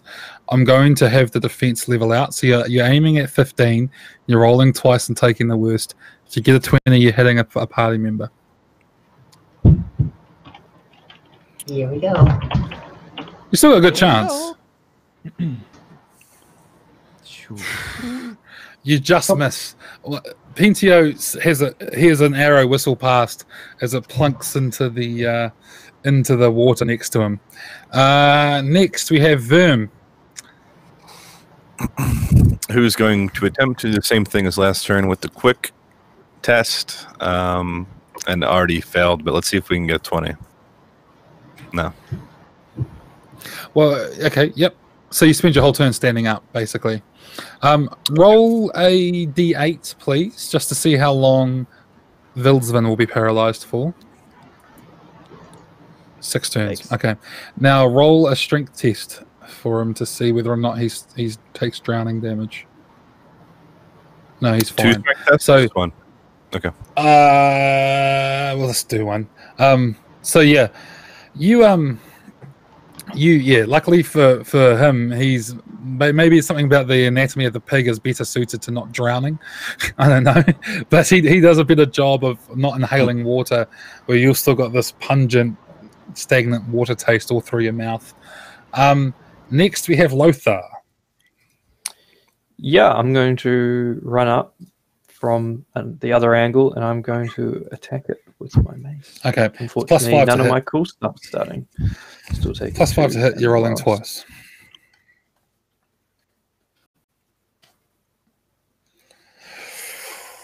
I know on your screen, but on my screen, that 14 was hanging on 20 because it was on the edge of the rolling thing. And it's +5, so that hits. Okay, roll damage. Just 1d8. Damage. Yeah, No. you bring the mace down and Good try. feel like the solid thump as the mace hits the warty, nasty skin of this thing. Probably sounds like a squelch. Yeah. Now this thing is going to try and disengage. It's luck. in a nasty place and it's trying to get away. So you all get a free attack, but yet again you're rolling twice, picking the lowest. Because you're flanking and everything, it's a +5 to hit. So everyone. Wait, roll I should your have rolled. attacks. I should have rolled a d4 extra damage for You should have, yes. advantage. There's the extra 2. And 2 It's hits. the disengage. Okay. Hit. If Do you I hit, get a free roll attack as well? damage. No. 11 damage. There's back to rolling those ones on Verb does 5. Yeah, the damage. this thing goes to get away, and there's this. You see your chance. You know you're looking at your best chance to have a proper fucking meal in the swamp that you're gonna get. And as this thing goes away, you all descend upon it, and you're just stabbing, thumping, clawing. You're just doing anything in your power to get this thing, and it sort of It's crawling up on the bank. One of its legs is broken by the mace. It's trying to get away.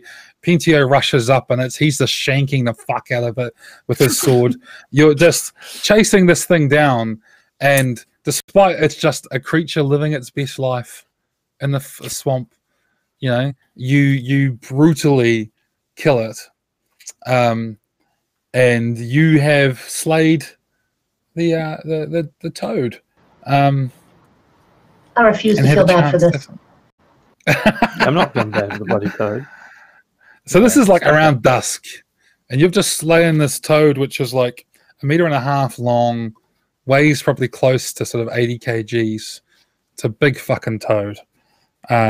Its skin is like covered in warts and lumps, and it's got horny protrusions around its face. Its skin is like a toad green and brown combination, so you could hardly see it if it was sitting in the swamp. Its eyes are like a greeny, limey green color with the sideways sort of toad eyes that we all know so well, and its underside is like a tan color with sort of splotches all over it, and from its maw drips this viscous venom from when it bites down, and its skin seems to have this permanent wetness look to it. Like you could spend all day trying to dry it out and it would still look slick and nasty.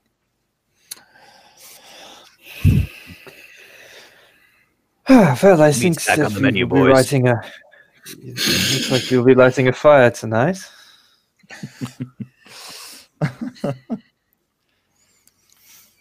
Okay.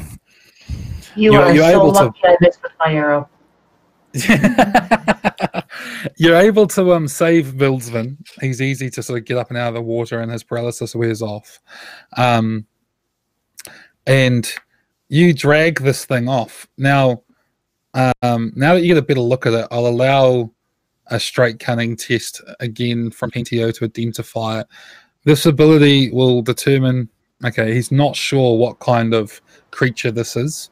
So nominate somebody. Because of that, he plays it safe when you gather meat. Okay, so don't bother rolling the dice. I'll just allow you. You're going to automatically get enough food for everybody for 2 days plus a D4 to see how much food you harvest from this, and you do your best to smoke it. So I'll allow Pentio again to roll a D4, as I'm assuming he's the one slicing this thing up.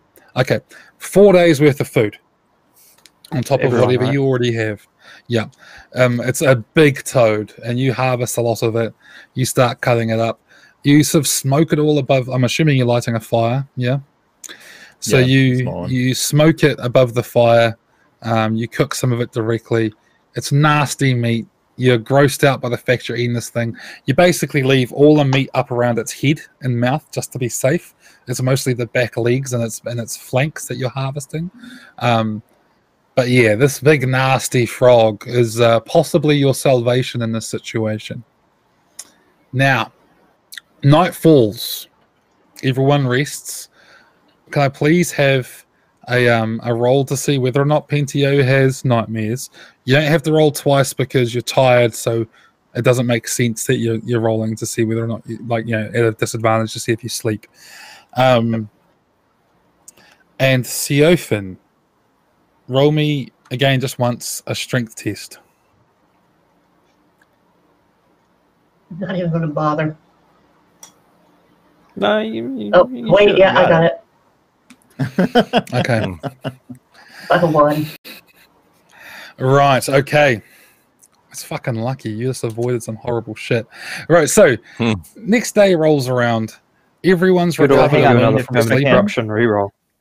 Before we move on to the next day, so Pentio has a fitful night. He doesn't get fully rested. He doesn't recover any wounds. But before he goes to sleep, he takes his armor off and basically treats his armor and his weapon with his maintenance kit that he paid a pretty penny for a long time ago. And using the fire while we cook, he tries to dry it out as best he can, and basically oils and cleans it and spends the evening maintaining it before having bad sleep. Okay. Nightmares of your armor rusting up. Yeah. You just hear the rasp of you like polishing armor over the entire course of the night. Shh.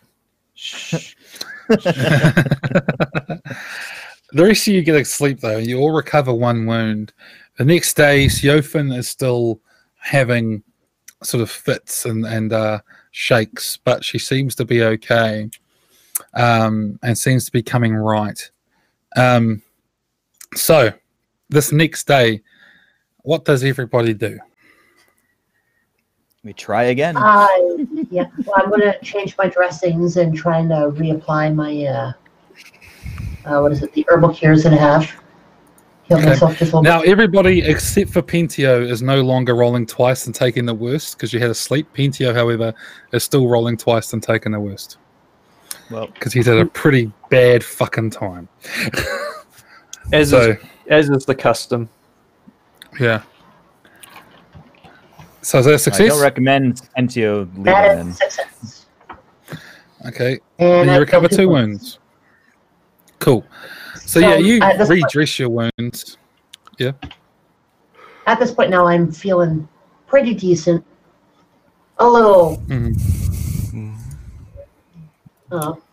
under You the probably weather. look. You but probably still look like you probably look drained. You've probably got the whole pallor looks pretty horrid. I imagine. yeah, almost like bruises from being lashed or something all over my body, and the puncture wounds will still be showing there. There just won't be open sores at this point. Okay. So you set off during the day. Who's trying to find your way out of here? I do recommend it's not Pentio. It's so I will do it. Okay, it's going to be a cunning test. Now, because you did that roll yesterday to see what you could see, I'll allow you a +2 to your roll. Okay, so I am shooting for 14 or less. And okay. So you head off. You're all having a rough day. Pentio especially, so dragging feet a wee bit. He's clearly fatigued, suffering. But you set off, this time with Siofin seemingly feeling much better, still looking haggard, still occasionally having obvious shivers, but leading the way through the swamp. After a time, you hear the sound of a flowing river, and you move towards it. It becomes apparent that this isn't the main river, but it was the river that you were walking along previously, albeit this time Sand's Path. You walk along for a time, knowing that this much lead back to where you were going, and you're faced with another impossibility of nature as you do so. There's a thick rumbling sound of water crashing down that, for all intents and purposes, sounds like a waterfall. Do you move towards it? Is it in our way? No, but you're going to encounter it as you move along the river. You know that you're on lowlands. There's no reason you can think of why there'd be a waterfall here. Especially because you're walking upstream, so you'd assume that you'd see high ground ahead of you if there was a waterfall. You do not. I think this is something that we can go without investigating, given our current predicament. There's nothing to be gained from investigating this. We have pressing matters to attend to elsewhere. Well, it's not so much a matter of us going out of our way to investigate it. We're still continuing. It's a matter of, do we want to like prolong our journey or just go straight towards where we think we need to go? Because it's basically between us and the direction we're heading, right? This unusual sound. Yeah, because you're not 100% sure of its source, so to avoid it, you'd have to go away from the river again. Well, it very well is not the fountain of youth, is it? It couldn't be anything good.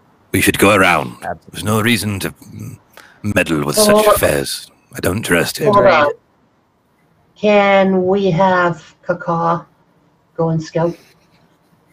Not unless I enter his mind, and I will not do that, not here. Takes too long, and it is too high a risk. The shortest paths are not always the quickest. I think we go around. Let's double around. Okay. Oh, you we guys have head no more idea what inland. we're going around. No. No, yes, no, it's We along don't- the river somewhere. Weird noise.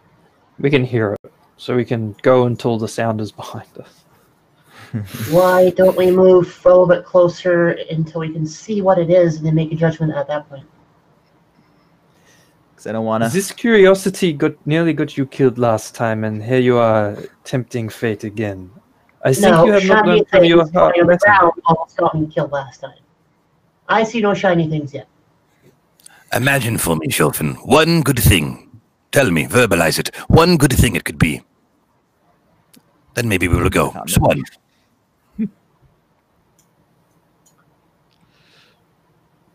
Right. Then we Yeah, will not whatever. go.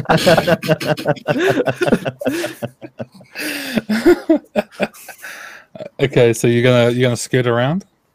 Yep. You lost the vote, Yeah. sorry. Yeah, You hit it's inland. just- You hit inland a ways, and you sort of move away from the sound, and then right your path and go.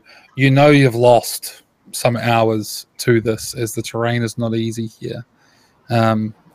But you are safely averting whatever it is you may have seen as you move along. It's towards the end of the day, and you ought to make camp. Roll me a cunning test, whoever's leading this one, to find your campsite. Would I have taken lead again? If you wish. I mean, Pentio recommends it. I'm still rolling doubles, so. I think, Yeah. I don't know, this I is think a straight cunning, this one.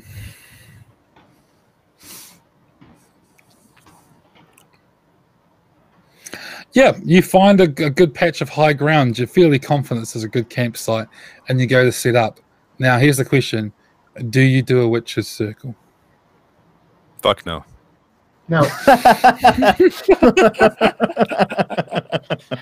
Okay. there's a moment where Lothar's like looking at Verm and just like going, So, place are you going sucks, to I light a hate it. fire or anything? You going to do anything like light a fire or anything like that? We will get a fire going. Are we back Okay. on the banks of the river? Near it, yeah. You know where the Near river is, yeah. And we're out of the mangrove, though. Like, are we back No, on you're still more definitely marshy in ground? swamp. You're in marshy ground, yeah. Okay. All right. Yeah, Pentio doesn't fight putting up a fire if we do a small covered pit. Okay. So you guys set up a fire and you get yourself set. Now, I want Pentio again to roll to see if he has nightmares. And I need Vildsvin and Verm to both roll me strength tests. Does anyone not eat? Pentio doesn't eat; he just sleeps. Okay. So you First need to one tell will us what be order. Yeah, first one will be Vildsvin, which is Okay. a pass. Second one is not a pass. Okay. Verm. I bet you would wish you to reverse that. Yeah. Yeah, I was just that'd be nice. thinking We'd both pass. Yeah. All right. Now, in the night,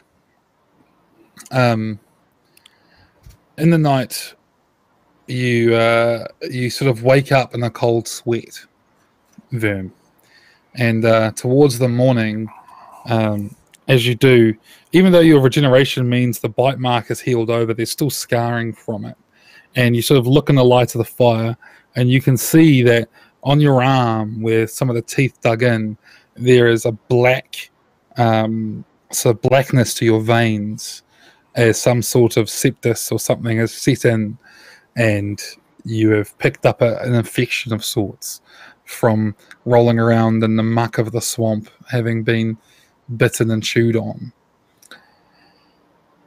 And you have picked up some sort of infection. At this point, there is no downside apart from the nasty blemish up your arm. because Verm could do with more blemishes, right? You could. We wouldn't even notice it. He's more blemished now than man. He can choose to not show people. It would have to, the infection would have to spread in considerable amounts before it would become visible. Either, some sort of fever or something. Yeah, he wouldn't show anyone. Aside from, he would kind of part of his belief is he would bleed it. He'd try to bleed it out every once in a while, cut a wound along the infection, and just try to bleed it out. But I don't. I'm not expecting him to do anything. This is what he would do. So, well, you could do it. It would be a what's it called? A alchemy check to see if you get the advantage. But we'll deal with that in the next day. So. Sure. I'm sort of looking at this wound. Daytime rolls around. Pentios finally had a good sleep. And you're all packing up camp. I'm assuming Verm's hiding he's not showing anyone, you said? Well, he would, when he goes to cut it to bleed it out, he wouldn't really hide it. He would just kind of do it without telling anyone what's going on. But he's not hiding it or showing anyone. He'll do that at some point. Okay. Okay. All right. And you have addiction. Yeah, and okay, I'm out of Blackroot too, by the way.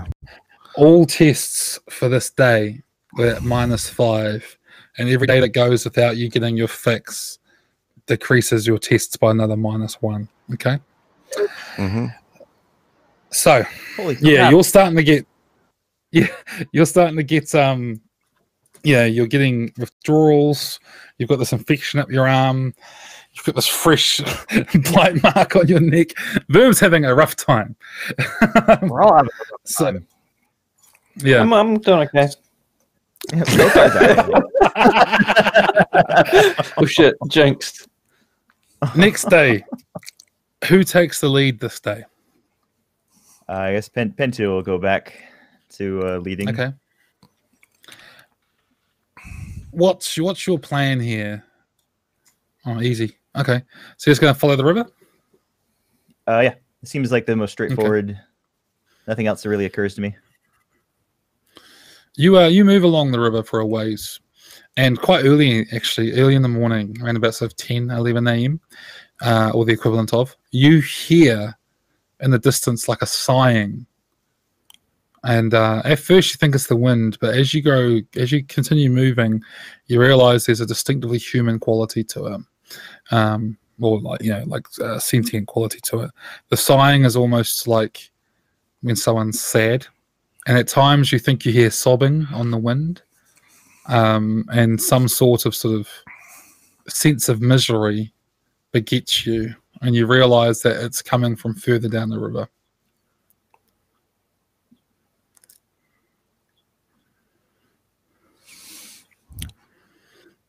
Do you hear that? Wish I didn't.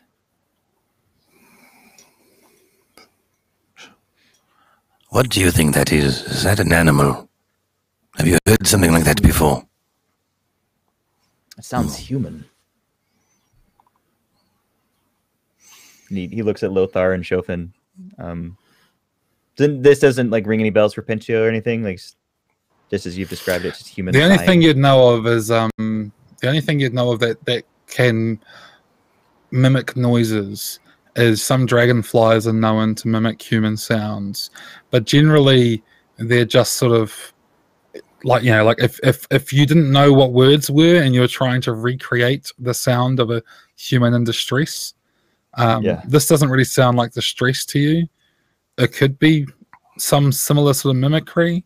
Well, I mean, grief is a type of distress. Yeah, but it's not like, normally what you hear reports of is people reporting the sound of children calling for help and stuff. Well, people crying as if for help. Albeit wordlessly. I'm sure parties would never fall for that. No, not smart parties. I'm sure that would never ever happen.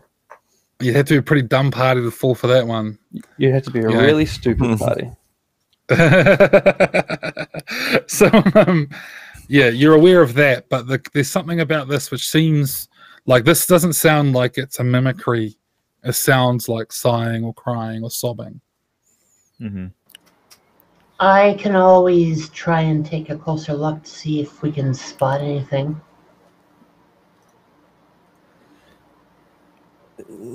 It's on our way, though, isn't it? Mm-hmm. Yeah.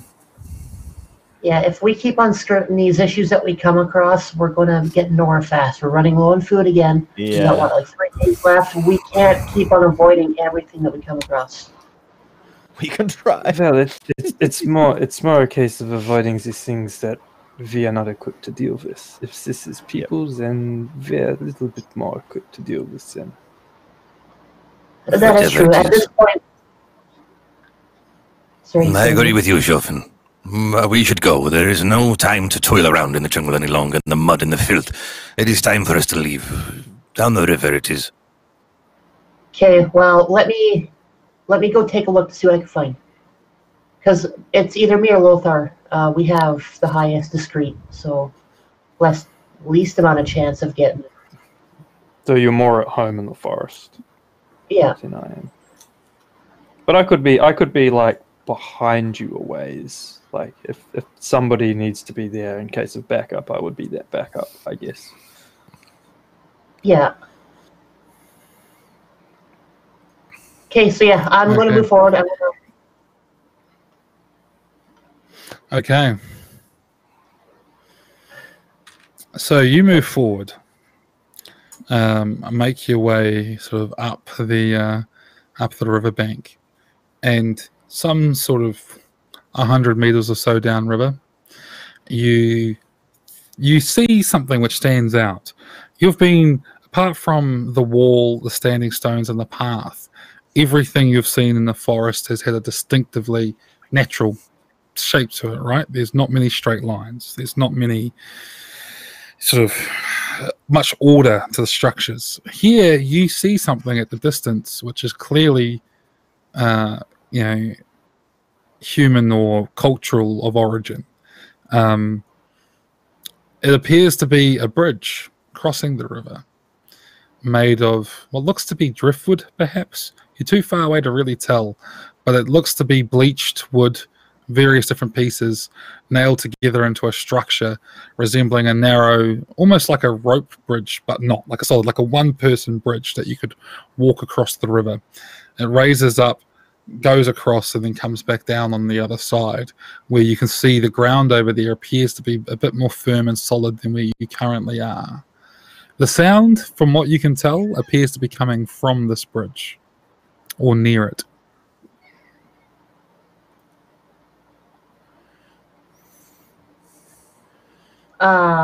I will wave Lothar to join me at my current position. Is there anything like the sounds coming from near it or on it? Can we get an angle where we can have like a better view of where it could be coming from? Like we know the area it's from. You could get closer, but currently where you are, not really, due to the nature of the terrain. It's quite thick. You're sort of making it out by looking down the river at it. You'd have to sort of actually get closer to it to have a better look. But otherwise it looks calm and like there's no other movement on the other bank. There's nothing like that, right? Roll a vigilance test, both of you.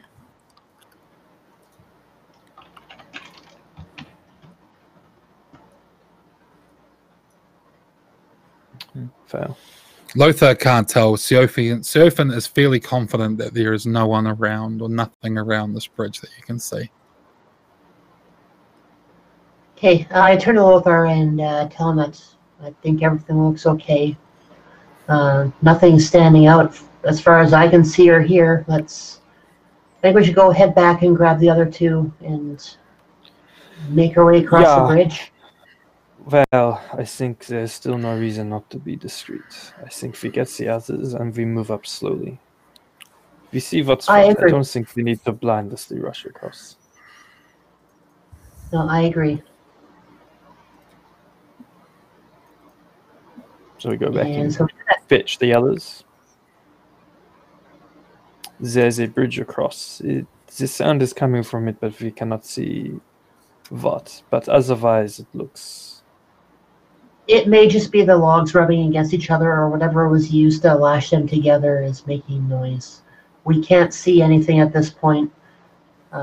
I have no cause for concern at this point in time, so...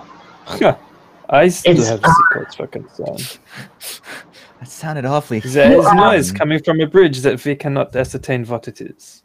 I think that is caused to be in a cursed, Careful. corrupted forest. Yeah.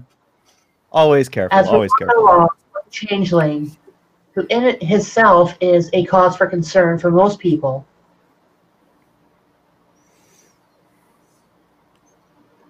What? Why would you there bring is- that up here? What purpose does that serve? For you to start dabbling in this sort of disgusting talk. We don't. We'll do this later. There is no not time. the time or the place. No, this is not We the should time or go the place. forward. There is no turning back either. There is no time in general. We should go forward. That is the only way. That's the only way forward. We need to leave. I trusted you for that, and we've been here far too long already. Yes. Yeah, let's with go. caution. Yes, I some start of us have walking. been consorting with the toads for a little bit too long, and it's cost us some time. Pentio takes off. So you go into the bridge. Yeah. Yes. Okay. You'll head downstream, and well, upstream, I should say. And as you do so, you see this bridge that appears to be, made of driftwood, bleached in the sun. The sighing and crying appears to be coming directly from it, and as you get closer, you become more sure in your mind that this is the origin of this noise. And it sounds to be like multiple people, like the crying or sighing of maybe a dozen people, sort of coming in and out of misery and then into silence. As you draw near, you realize that it is not driftwood that this bridge is made of. In fact, it is bones of every species that you've seen.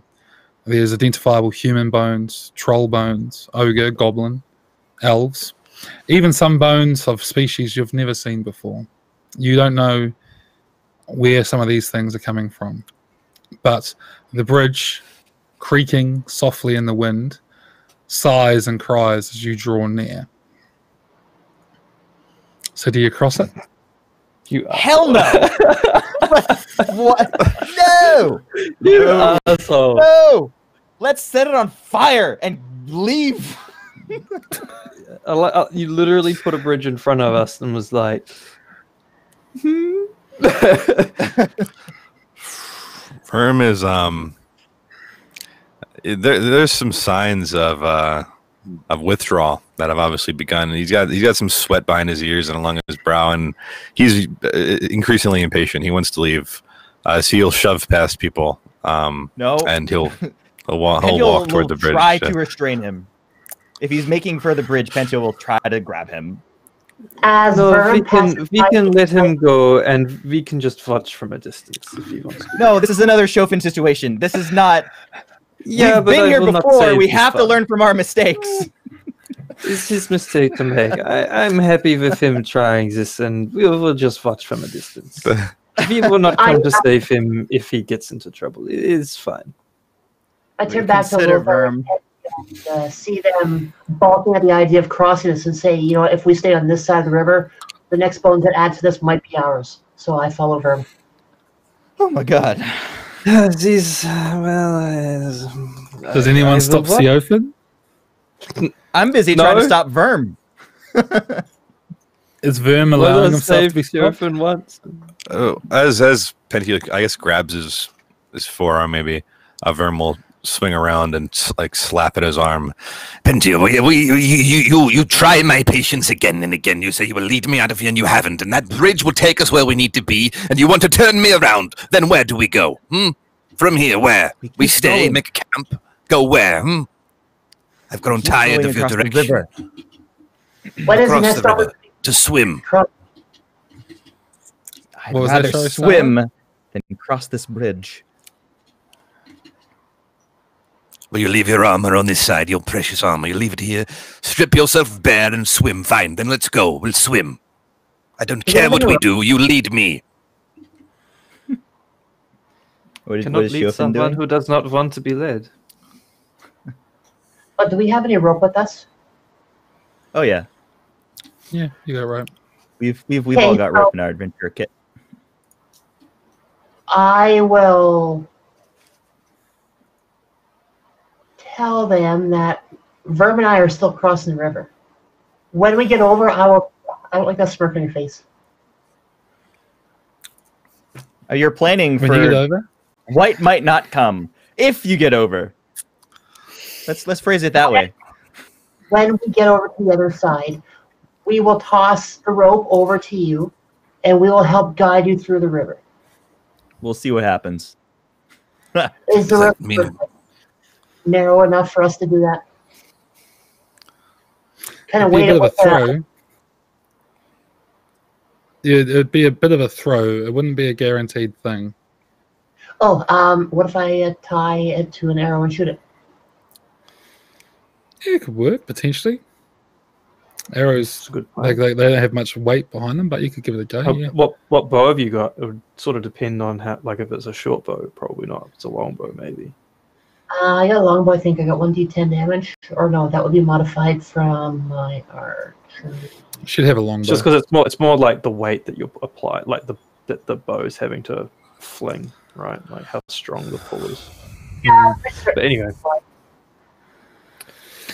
So, is anyone Pentio crossing my respond bridge? about swimming? Verms kind of like stares him down after the swimming comment, wondering like, is that what we're doing or not? I mean, Pentio, like he backs off. He's like, all right, go ahead. Lothar just looks at Shofen and he says, "I will not stop you, but I will not save you either." What other options do we have at this point in time? We are losing days. We need to be on the other side of the river. Go ahead. What other option can you provide us that See what avoids happens. this? Is there maybe another crossing further down? How deep is the river? Looks pretty deep. I mean, deep enough to get a bridge over it. It's one of those rivers that go through a swamp, so it's all green. You'd have to walk into it. For all you know, you've been walking past a knee-deep river for days. Or it could be fathoms deep, for all you know. There's not much about this place that seems to be normal or natural, so... I guess we're crossing then, huh? How are you crossing? You are. Who's crossing first? And are multiple people crossing? What are you doing here? I mean, Verm's not playing it cautious here. He's not running, but he's huffing. He's going, and Vildsson will be close behind him. I have the image that you've started like scratching your arm, the arm that's got like that you've been cutting into. Like you got that like, oh, I gotta get this. What's going? You got the withdrawal things going, and everyone's like, Okay, so as you move forward, as you near the bridge, Vildsson instinctively sort of pulls back, and it's your sort of force of will, being your familiar, that pulls him in line. But it's like you're mentally towing him. You know when you've got a dog and the dog's pulling on the lead, and you're like, "Come on, boy, come on," and the dog's like, "Nah." That's what's happening with you mentally. To everyone on the outside, Vildsson looks a bit uncomfortable, like he's shaking his head and stomping, but he's following Verm, who is walking with purpose onto the bridge. The bridge has a bit of a ramp up, and then you go on to the main platform. As Verm walks up and places a boot upon the bridge, there is a slight creak as the bones flex under his weight. He steps on again, and there's another creak. The sighing and crying of the bridge increases in volume. Does Verm keep going? How much does it increase in volume? Not a lot. Not a lot. Like if someone was crying and then you caught them and they go from trying to hide the crying to openly crying. Imagine it like that.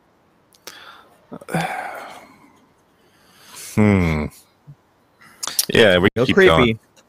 Oh man. Okay. You step up onto the main platform.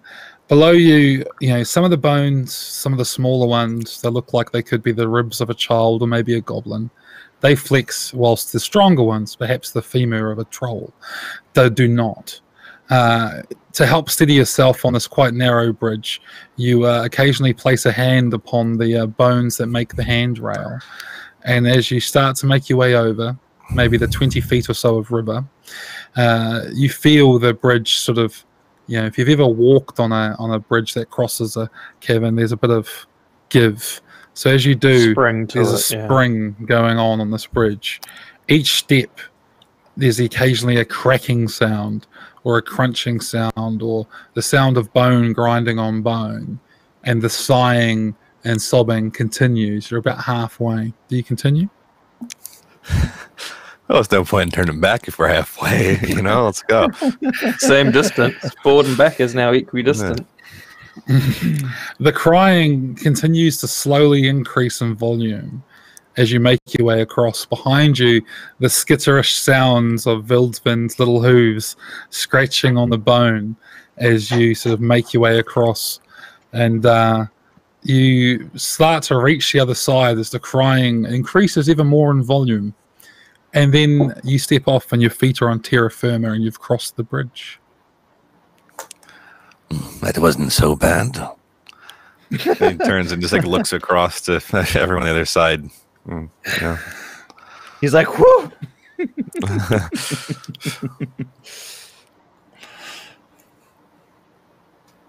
I follow after him. Okay. As you do, you step and again you are met with the sound of grinding bone and the feeling of bones bending as you step up onto the bridge. Are you going to stop or are you going to go all the way across? Gonna kind of set my jaw and just keep walking in. As you walk, the bridge has a slight sway to it and a bounce. Each step, the bones grind, and occasionally you hear a crunch as a smaller one. Perhaps the forearm bones of something small, like a dwarf perhaps, give way beneath your feet, and some of the bones, all bleached in the sun, and occasionally having bits of flesh still tucked away in little crevices, sort of make up your handrail as you make your way across. At one point, the swaying gets considerable, and you sort of have to stop and steady yourself. And once the bridge stops moving, you carry on. The sighing and crying, ever so slightly increasing. Less sighing, more moaning, and is that a hint of wailing in the distance? But soon, you are alongside Verm on the far bank.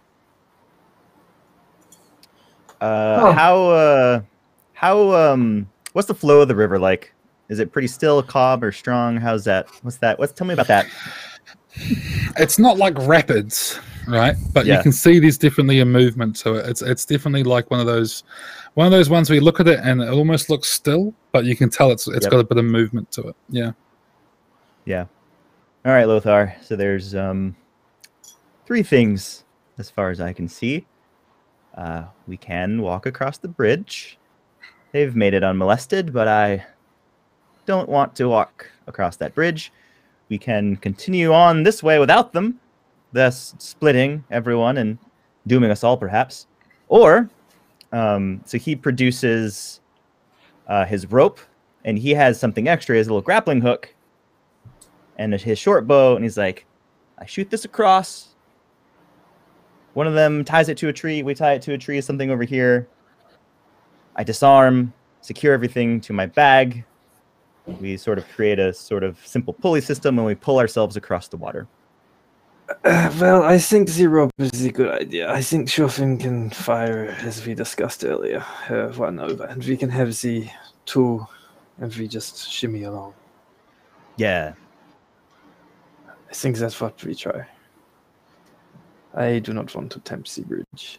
I think it's the kind of thing where it allows certain people across, and then it will convince a large body to go, and then boom, devours them. It gets the. All I'm saying is it gets the bones from somewhere. Where does it get the bones from? Right. It's not getting the bones from me. It's not getting the bones from you. I do not want to be bones on the bridge forever. I think we try the rope. Hey, Shofin, fire the rope.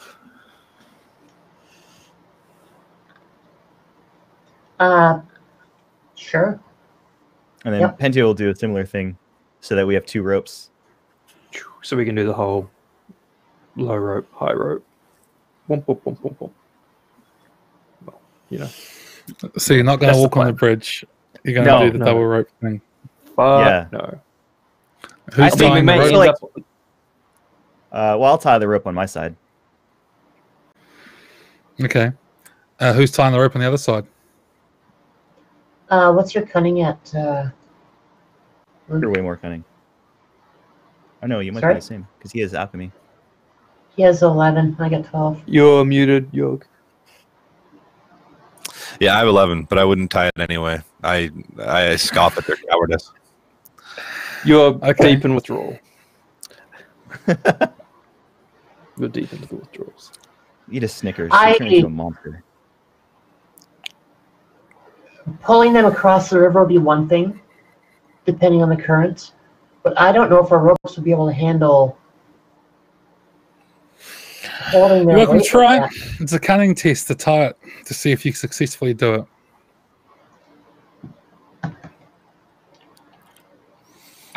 Okay. Okay. So you tie 2 ropes. They look fairly taut, and you're confident that they might do the trick. Who's first up onto the rope? Well, The much more dangerous path than the bridge. Sure. No. Maybe. You don't that's know that. you saying that. That's just I'm not the GM. accepting that. Yeah, that's the GM saying. So You've just made it harder. I mean, I put a bridge right over there. I mean, you take the bridge. what? Are you sure So if we you really try, want to do it? if we try the balancing act, what sort of check is that?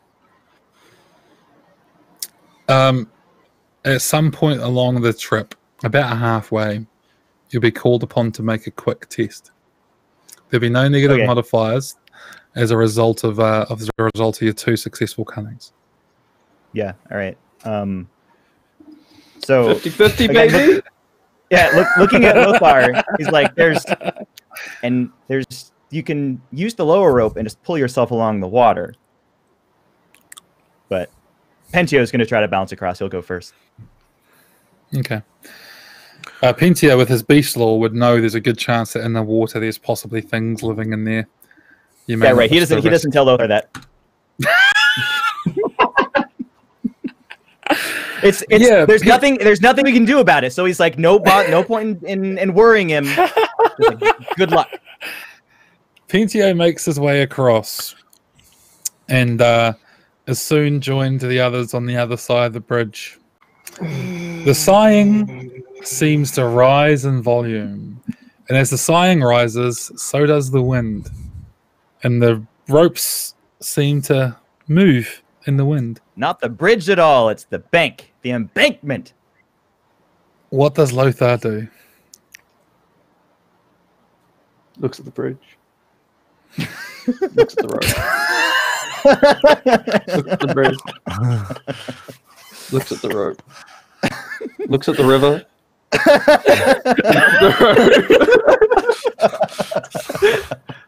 And he climbs onto the rope.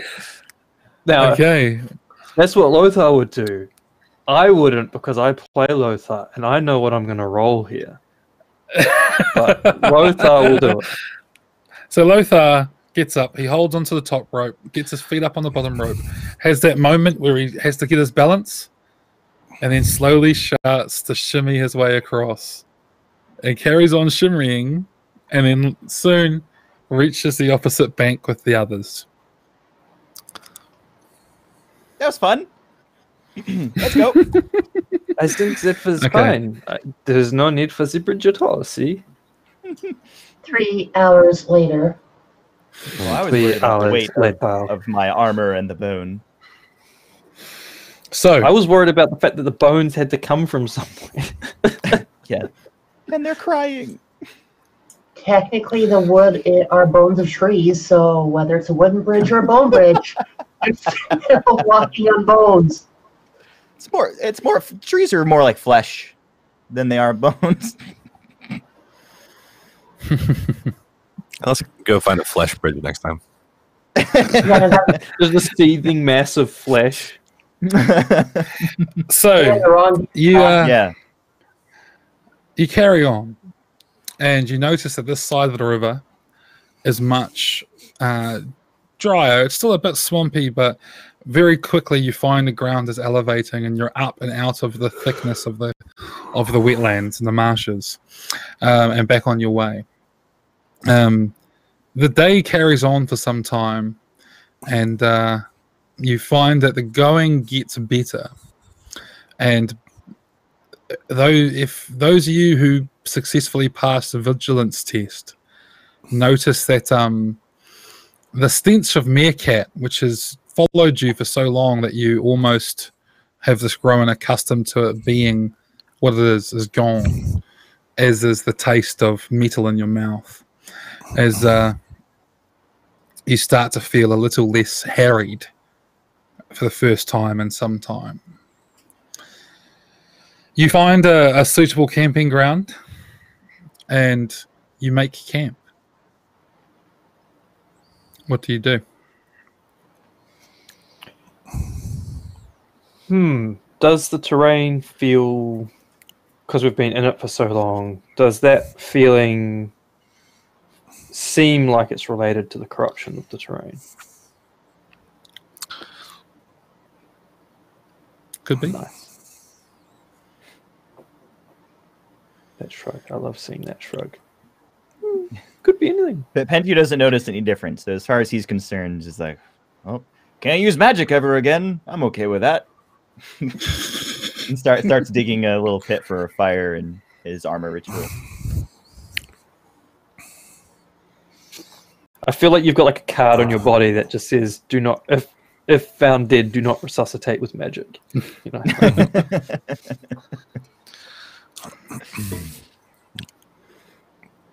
Well, it seems a little easier. I do not know whether it's safe to start using the magic, but I will not be. I will give it a little more distance, I think.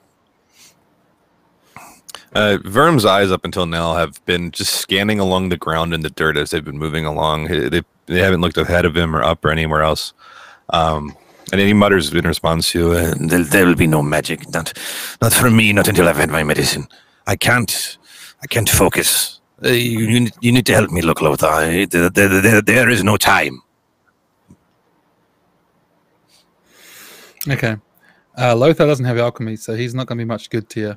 But I'm not really going to help at all. I'm looking at this guy that's like tweaked out, and I'm just like. However, I'll allow Verm to make a cunning or vigilance, whichever is higher. Remember, it's at -1 to see. It'll be an alchemy test, so cunning, so to see whether or not he finds some a black root. Yeah.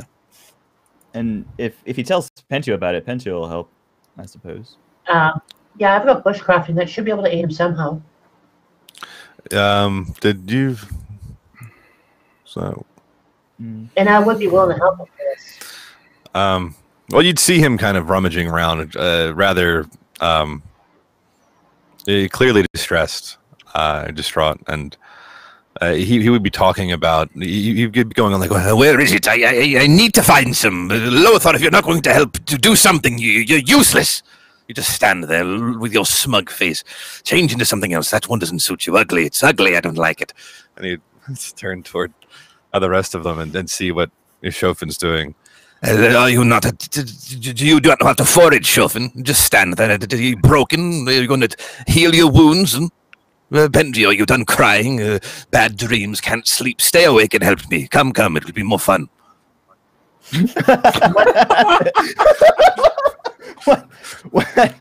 What herb are you looking for, Verm? Are we aware of his blackroot addiction? I mean, obviously something's weird, but like, I mean, I guess we always see him smoking that stuff, right? Like, chewing on it. Yeah. Yeah. Would Pentio know what that was, given that he is alchemy? I mean, there's various narcotic substances one can chew.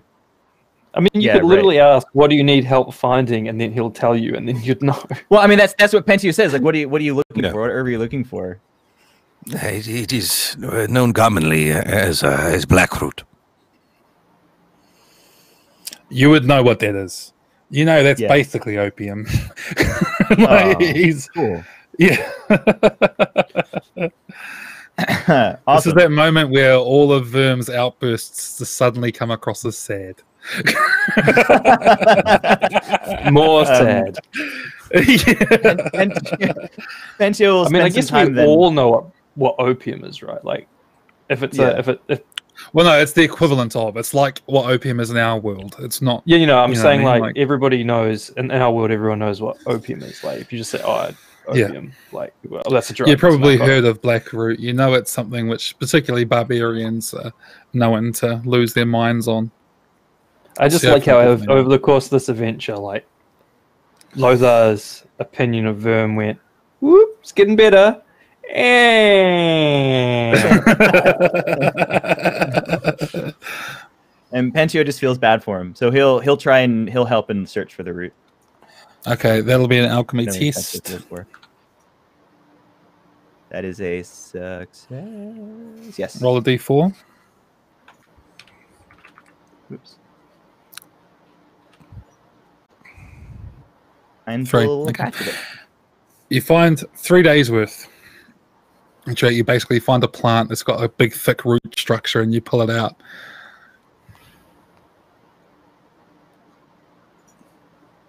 Does it require Do you any sort of hand it over? preparation? No, I Ah, go, He'd need to. I got your medicine. Yeah, maybe they you won't get it. But yeah, normally you'd clean it and maybe Yeah. sort of tar it over a fire so the resin comes to the surface, something like Yeah. that. Yeah, there's a bit of preparation Pentio involved. then he'd begin the preparation of it. Presumably, I know how to do that. Okay, It's like, Verm, once he come starts here. doing that, Verm would smell the smell of cooking blackroot. He'd come back emerging through. I guess it's dark now. Having been looking himself, or wherever he was looking. Yeah, And call out. Pentio, have you found it? Is that what it is? I think it is. You've prepared it for me. Right. Oh, good. And Yes. He'd start coming Yes. back toward the fire, getting really close to it, reaching a finger out to almost like scrape a little bit of the resin up on his fingernail, and he brings it up to his nose and sniffs it, and then like puts it in his mouth. though that I don't know how to thank you, Pentio. Just be quick, will you? And Pentio doesn't say anything back. He just finishes the preparation. it takes a while to make this stuff. In that time, we need to see how Verm's infection is going. Could you please roll me a strength test? Remember, you're still at -1 because you haven't had a fix yet. That's a That's not a D12. D20. Oh, what was that? That's Oh, D12. I did. Oh, my D20 is all the way on the other side of the screen. Okay. Hey, same Okay. thing, right? That's a D20. You Yeah, it's a Just make- D12. you've temporarily lost a point of strength, so your strength is now down to 4 or whatever it is. So you feel yourself growing weak as this infection is spread up your arm, and yeah, you make camp. It's going to be the morning before the stuff's properly ready. It needs to cool down and sort of harden with the resin on the outside, so when you chew it, it sort of breaks up in your mouth. So with Verm being so near now to Pentio, would Pentio see this infection on his arm? The thing that Is he's been Verm trying cutting to at hide and it? Sort of gonna ignore it. No, he's not trying to hide it. Okay, then in that case, it'd be an unopposed vigilance test to see if you notice it, seeing as you're not Okay. actively looking for it. I'm not super vigilant. Oh, I guess I don't notice it. Yeah, you're just too busy cooking your stuff, so you haven't really noticed All it. right. Yeah. Bummer. So, is anyone else going to do anything? Is anything else happening this night? It's just Lothar making even more snide comments about Verm now that he knows he's a druggie and an addict. Try You, Pentio will tell Verm to try to rest easy. It'll be ready in the morning. I know it'll be challenging. Rest will not come easy, Pentua. It's fine. We can wait. If you have any bad dreams, you can. Well, you're welcome to join. Thank you for the offer. And Verm won't really. I don't imagine he's going to get much sleep, if any at all tonight. Just no. It's too tempting for him. Anyone not eating? This time Bento will eat. Okay. Actually, how many rations have I Cool. done to? No, I'll eat. Okay. Pentio, roll for your nightmares. I'm fresh. You have a as great fuck. sleep. Yeah. You actually sleep so well that you regain twice the wounds you normally would. So you're more well rested than usual. Everyone regains a wound for sleeping, and then the morning rolls around. I imagine Verm's probably up a bit earlier than everybody else, as his breakfast is ready, so to speak. Yeah, he would have. Like I said, he probably didn't get much sleep at all. So as soon as it was ready enough to have his fix, he would have done that first thing. Okay, so you all awaken. The weather seems to be clearing, and it's another day in the Davokar.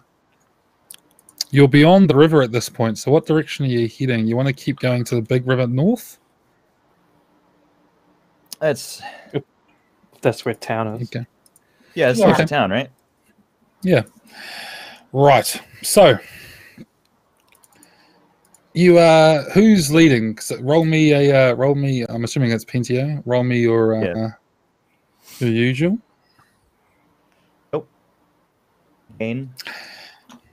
Yeah, you head off and get yourself turned around, and after a hard day's travel, yet again wearing yourselves out, perhaps you end up back in a patch of swamp, and you find yourself more or less completely lost. Not back to where you started this time, but completely lost and fatigued. At one point, you're pushing through some thick brambles, and you're back at that stage where, for the next 24 hours, you're looking at rolling twice and taking the worst result. What? Why the hell do we keep on letting Why you would we lead? keep pushing like that? Well, you're sure this is the direction you go, so you keep going, and you just, by the end of the day, you're like, that's been a really hard slog. We've all had that walk where we're like, man, we spent all day going, and we're fucking worn out. The reason why you keep pushing is because you're older 20. The way I imagine it is like the party comes to like easier terrain, harder terrain, and Pentio's like, it's the harder terrain. He goes that way, and everyone's like, but that's looks like hard going. You're like, no, it's definitely this way. It's 100% this way. quicker. And we go, and I imagine that's how we end up in all this trouble. Kind of stop and ask for directions. Yeah. So that's the best way I can think of visualizing a 20 without having you end up back where you started. So, but you do find a decent enough campsite and you set up for the evening. Does anyone do anything particular this campsite? Does it strike us that we've made it way more harder than it should have been? Like, you said we're lost, right? Like, are we actually lost? You're a wee bit lost. You're not 100% sure where you are, put it that way. You're geographically challenged, and you've all had a hard day. The going was hard, and at the end of it, the traveling was a bit harder on you than you expected. You feel like you've done a forced march, so you're all pretty worn out. Yeah, I'm totally not having. Well, God, like you're fairly confident. You're confident you went in the right direction. It's just you don't feel like you made as much ground as you expected. You're feeling a bit let down. Okay, whatever. No, then I wouldn't do anything. If it's not apparent we're like someone screwed up, then that's fine. Okay. All right. Is anyone not eating? Pentio is doing a 1 day on, 1 day off, so this is the 1 day off he's not eating. Okay. Pentio, because you got a 1 for your sleep last night, I'll allow you to not roll again because you're rested up. So you get set up. You guys go for your night. Next day, yet again, is Pentio leading the charge? Oh, then you roll, Lothar. You roll. No. You see, this is the thing. That's why I was asking Liam. Is he did? It just seems like it was harder. Like Lothar doesn't know that. Lothar wouldn't know either way. I know that's what I'm saying. Like, don't say, "Oh, Lothar, you roll," because I don't think that conversation would happen today.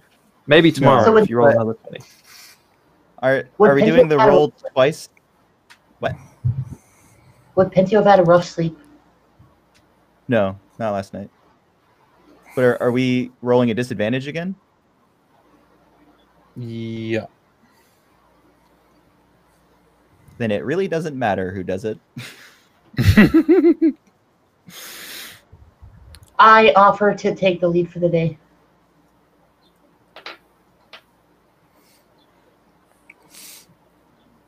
Go for it. Any objections? Nope. Go for it. Okay, so that's cunning, right? Yep. Cunning, yep.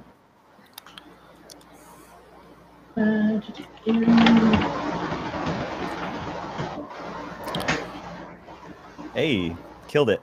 You need to roll You again. have to roll again. You're gonna get another one though. It's gonna be great. No, can't make me. I mean, I'll roll for you. No. What a Damn threat. it. You know what I'm going to say. What's that? You can have that 1 if you want. No, it's not worth it. It's not worth it. Nope. It's fine. You just burn the corruption away later. Look, it's not a critical failure. So you push along for a while. And as you do, you're making your way north. You're pretty sure, you just got that feeling that you're starting to get somewhere. The terrain's changed. You're no longer in a swamp. And you're starting to feel like you're in a bit more of a hospitable forest. Something is changing here. And you're actually optimistic, even though you know you didn't make a good amount of distance today. Can Siofin, seeing as you're leading, could you roll me a vigilance test? My pleasure. Cool. As you're walking along, at one point, Siofin notices footprints along in the mud on the ground here. Several sets booted in a style that is significant as it implies Ambrians have come through here. It's not the rough hide shoes of barbarians, but rather the tailored, booted feet of Ambrians. They appear to be moving across your path, more or less, in a northeasterly fashion. Is that not the right way to Melima? They seem to be here quite recently, last couple of days, and it is the approximate direction you'd assume you need to go in. Should Well, we follow? there's villages. There's villages. Yeah. There are hunters. Hunters would come out here, and this could be them returning from hunting or what have you. If they're not barbarians, then they're less likely to be raiders. I say we Rude. follow them. Yeah, you're one to talk. Number one, and number two, we should follow them. Let's follow the tracks. Okay. You follow them. I'm assuming you follow them. Does anyone oppose? Yeah. Okay. Nope. You follow them, and they seem to be meandering through the wilderness. You can tell, looking at them, one set of prints as much as different from the rest. You get the impression of the others are just sort of everyday boots, whereas one set appears to be the sort of boots you'd associate with like a soldier of some type. Like these are boots designed for wearing in combat. They're hobnailed. They're designed to be a bit more difficult to deal with, and they're not particularly large either. And you can tell, apart from that, there are 3 more sets of footprints, but something else is a bit off, and occasionally you catch a 4th pair. And Siofin, being the master tracker that she is, deduces there's a very good chance that you had 4 people coming along here, one of which was a soldier of some sort, and they were carrying a 5th person. perhaps in a bad way, unable to carry themselves, as the footprints always appear between two other sets, as if two people were carrying someone between them. You carry on for a while, and towards dusk, following these tracks ahead of you, in a bit of a clearing where the tracks are going, you can see a backpack. Appears to be of Ambrian make, slashed open, and its contents spilled out around it. You can see food that looks like it's been wrapped in leaves, or what you'd expect to be food, the way it's wrapped. Imagine a sandwich wrapped in leaves sort of thing. And other bits of pieces, clothing, a bed, a blanket, that sort of thing, scattered. But the footprints seemingly carry on, and there's no sign of a struggle.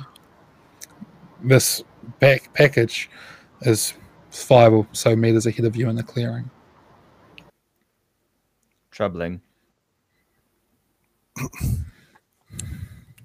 I thought that perhaps this was from these could have been survivors from the river ambush if they were carrying someone, but it's that backpack. Yes. That would be a far stretch. We're so far away from there now. Nobody made it out of there alive, let alone 5 people. We did. I feel it's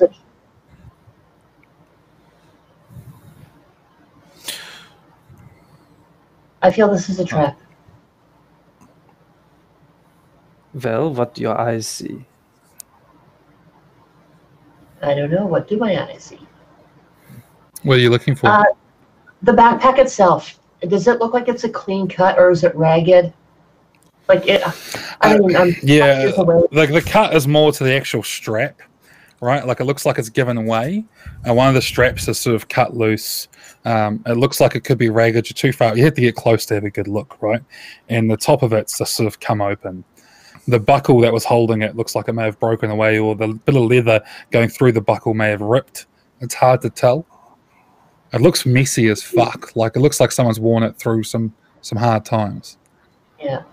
Lothar's going to start circling discreetly around the clearing to see if he sees anyone while he's circling around.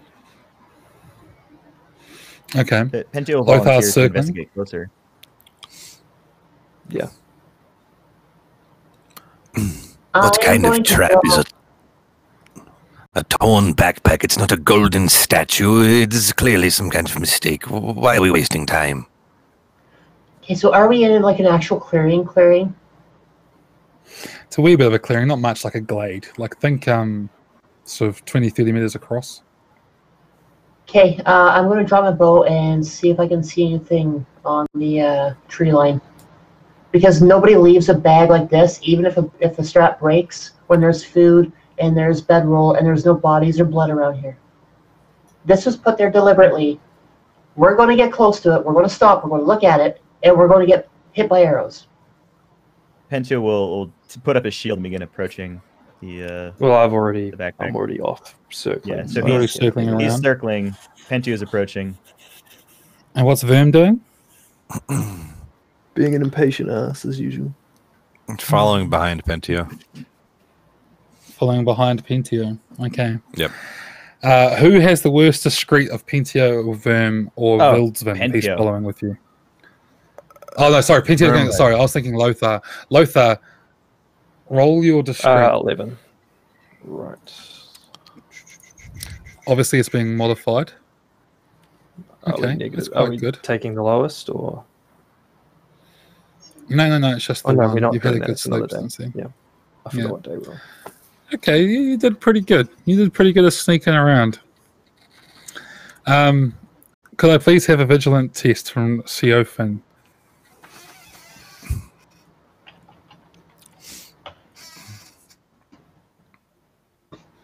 Okay. And the other two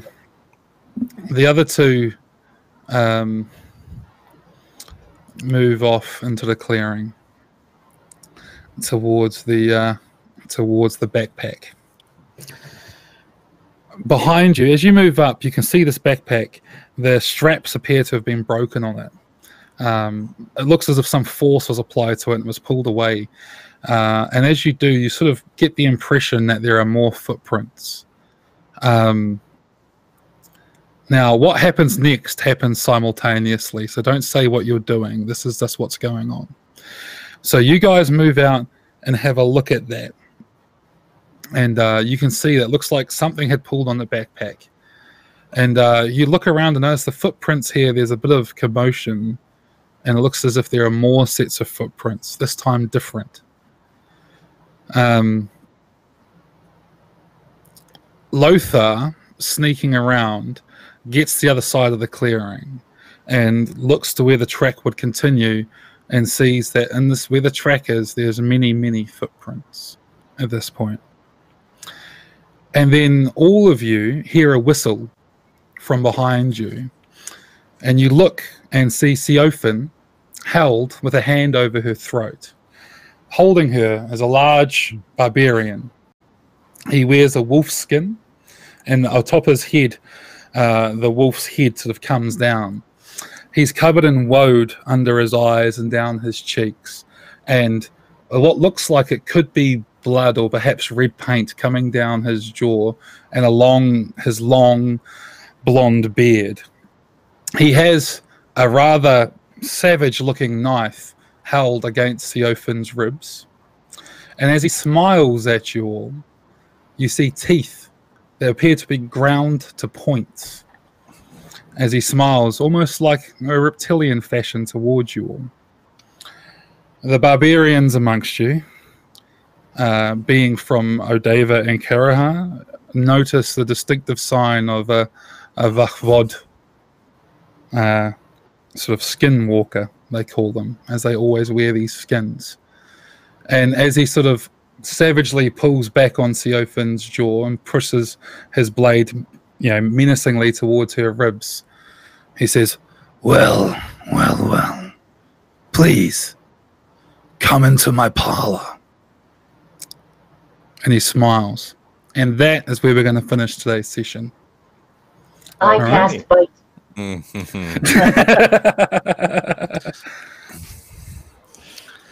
So, that is this week. Done. We'll carry on with this next week. Yeah. Whew. Well, we made it out rolling of fighting you guys. terrain. Yeah, stop rolling. The enemy all along was the ventral terrain. Two episodes in a row, I'm caught in the arms of something. It's true. Right, You can't so- help it. Yeah, maybe next episode will be the arms of Lothar. It may be resisted. So, how did we find that session? How is everyone feeling after their travel through the swamp? Do you feel like you got through and out the other side? Oh, yeah. We made it For the through, most but we weren't in part. one piece. I mean, there's a little bit of extra corruption kicking around the people that had corruption already. You got a couple of extra points out of a couple of members of the party, so Yeah, we're looking to find some solutions. I'm kicking myself because I totally forgot. I didn't do the math in my head for one, but I totally forgot I had purple sap, which if you use it, it reduces your temporary corruption by 2. I only had 1 temporary when I rolled, but if I just used that, I would have been fine. So I'll remember for next time, of course, to use purple sap more often. I just love how Verm's become a complete mess over that adventure. Like, just everything. It was you rolled really well when we were having the boat fight, and then this jungle, the forest took it out of you. Like this time, it got its pound of flesh out of you, literally. Yeah, for now. Metaphorically. He's like, I'll get it back. He'll possess the forest. Cool. All right, then. Look, let's go around the circle and have a talk to everybody before we wrap this up. So, I think we should start. We should start where we finished. Where we started at the start. So, Theophan, Charlotte, how was it? How do you feel to be in your current predicament? I cast bite. It's not very I let effective. you roll on your strongest stat, all right? Like I was like, okay, she's got a good chance of avoiding this. Yeah. Y'all should have fucking listened. Maybe next time. No, it's good. It's nice to be all that fucking forest. Mhm. spent the week kind of trying to deal with how I would have her deal with the force itself, and I got a little bit of it across, but I don't know. I feel I was kind of lacking in how I wanted to portray her, kind of losing herself a little bit over it. And right now I'm sitting at like 9 toughness, so it's kind of hard to play on that injury for the most part. I mean, there's the mental aspect that will still affect her. I mean, she pretty much seen the light and got pulled back by Lothar of all people. I mean, Viltman did help to get her loosed from the trees. There's a pig, though. You can't wish. Yeah, well. So is Lothar. Barbarians, yes, we can.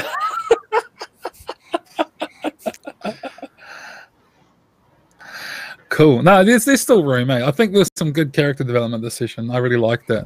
I think there's definitely, it's a traumatic experience, and sometimes it takes a while for that trauma to sink in. So, Yes. you've still got room to grow off that. You got quite lucky avoiding the disease. Unfortunately for Verm, he is not quite so lucky just yet. Lothar, Sean, how was that game for you? As walk good. Across the bridge. No. I think that decision was in character. I wanted to go across the bridge, but Lothar would not want to go across the bridge. Fair enough. So he didn't. Also, I do really enjoy that.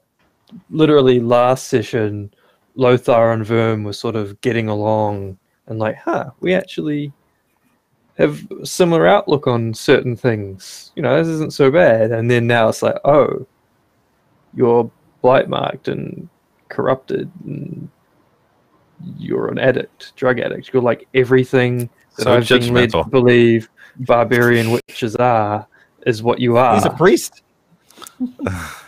So it's like, I love that because that dichotomy is going to be important later. I think in a similar way to Siofin, starting to think about, this Ambrian priest saved me, which might come in later if I have to save you again. It's nice that I'm watching this unfold, watching the party get ambushed, because I guess my vigilance is pretty good, but my discreet is pretty good. But it'll be interesting that we took 2 weeks to end up where we started, trapped. Yeah.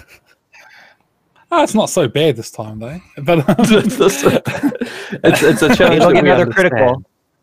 We can understand people. It's no waterfall where there should be no waterfall. There's no bone of bridges. That's good. Yeah. Looking forward to next week. Cool. Yeah, me too. So, Luke, that was a fun session. I'm liking learning more about Verm every week.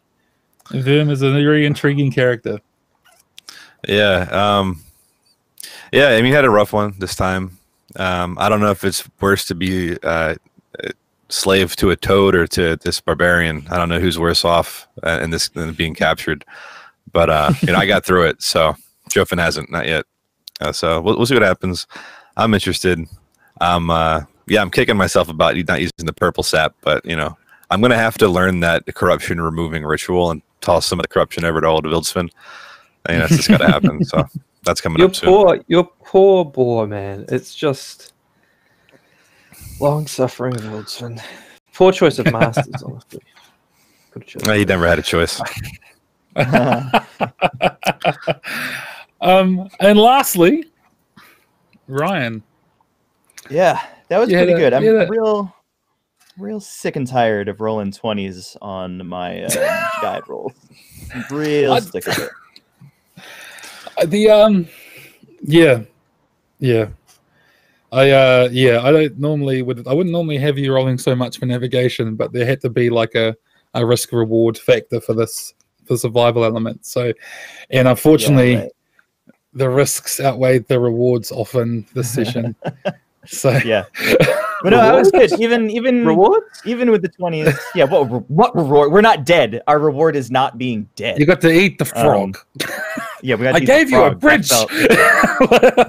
Yeah, a bridge that cried, made of crumbling bone.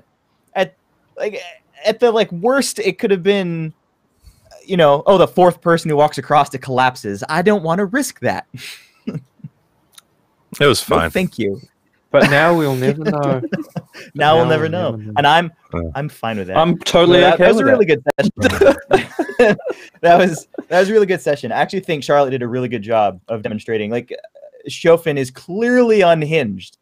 Like, she didn't do much, but she's a lot more aggressive and a little bit crazy. That came off really well. Yeah. So, like, Pantio's losing his patience. Chauvin's going insane. Lothar is just like, this forest doesn't seem that bad. Verm is yo-yoing between addiction and withdrawal. It was quite good. Like, it was. Pantio, he feels bad for Verm. He's concerned about Chauvin, and he has respect for Lothar. So right now, like, Pantio's on everyone's side. Yeah, normally I find, right, if you put lots of combat-based objectives in front of a party, or lots of obvious objectives, go here, kill the monster, get the treasure, whatever, that drives the party. Whereas in this, it was like, just survive, overcome the hurdles that are in front of you, and the only reward you get is not dying. And I think that led to this character development that we got, right? Because everyone was struggling, and that stress started to show in their characters, and we got to see the cracks. You know, we had a party which at the start of the campaign were close friends. They still are, but we get to see what they're like when the going's not great. You know what I mean? We get to think we were all close friends. There's a tolerance there. Everyone's starting to realize what adventuring in the Davokar means. Yeah. Which is what I wanted to get across with all of this. I wanted to get across that, you know, like, the setting here, the Davokar is the villain, effectively. And I feel like we've gotten there. I feel like, you know, because mostly the written campaigns are all just go kill the godlike creature in this or whatever, and it's nice to have something a bit more. Just survive in the fucking Davokar. It's a miserable shithole, and this is what happens when you jump off the boat. Don't get off the fucking Never boat. get off the boat. Never get off Give us the option to get off the boat. We won't get off the boat. There'll be tigers when you go hunting for food when you get off the boat. So with that is us for this week. A huge shout out to everybody. I had a fucking lot of fun today. Thanks to everyone who hung around and watched us. I know it's really late over in the States and things. So yeah, cheers a lot for coming and checking this stuff out. Before we go, let's just go through the sponsors one last time. Fantasy Grounds MVP, as far as I'm concerned. 20s. And the one game you don't want 20s. Fantasy Grounds thinks it's doing you a favor. Yeah. And then it gives us our damage die. So yeah, Fantasy Grounds MVP. If you want to give it a go yourself, if you want to go try it, fantasygrounds.com. You can use maps, you can use dice rolls, you can do all of that, and you can try it out for free. Next, Wayland Games. If you're into minis, go check out Wayland Games. Massive range of D&D, Warhammer, and 40k minis for 20% off. And then lastly, there is Dice Envy, where you can pay $5 a month and get access to new dice every month. And if you go use the code EncounterRP, it's 10% off everything. If you happen to be watching this on the Twitch VOD, right, post us streaming, and you think some of these scenes are cool, maybe you liked it when Pintio's voice cracked because it was a bit funny.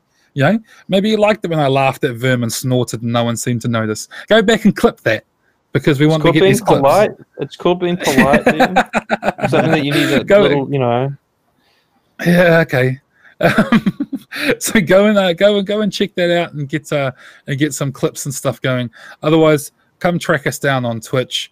Come see what we're up to. We're all up to different bits and pieces. Our Twitch handles are underneath our names at the moment, and we're all doing bits and pieces. So thank you muchly for coming along, and we'll see you next week.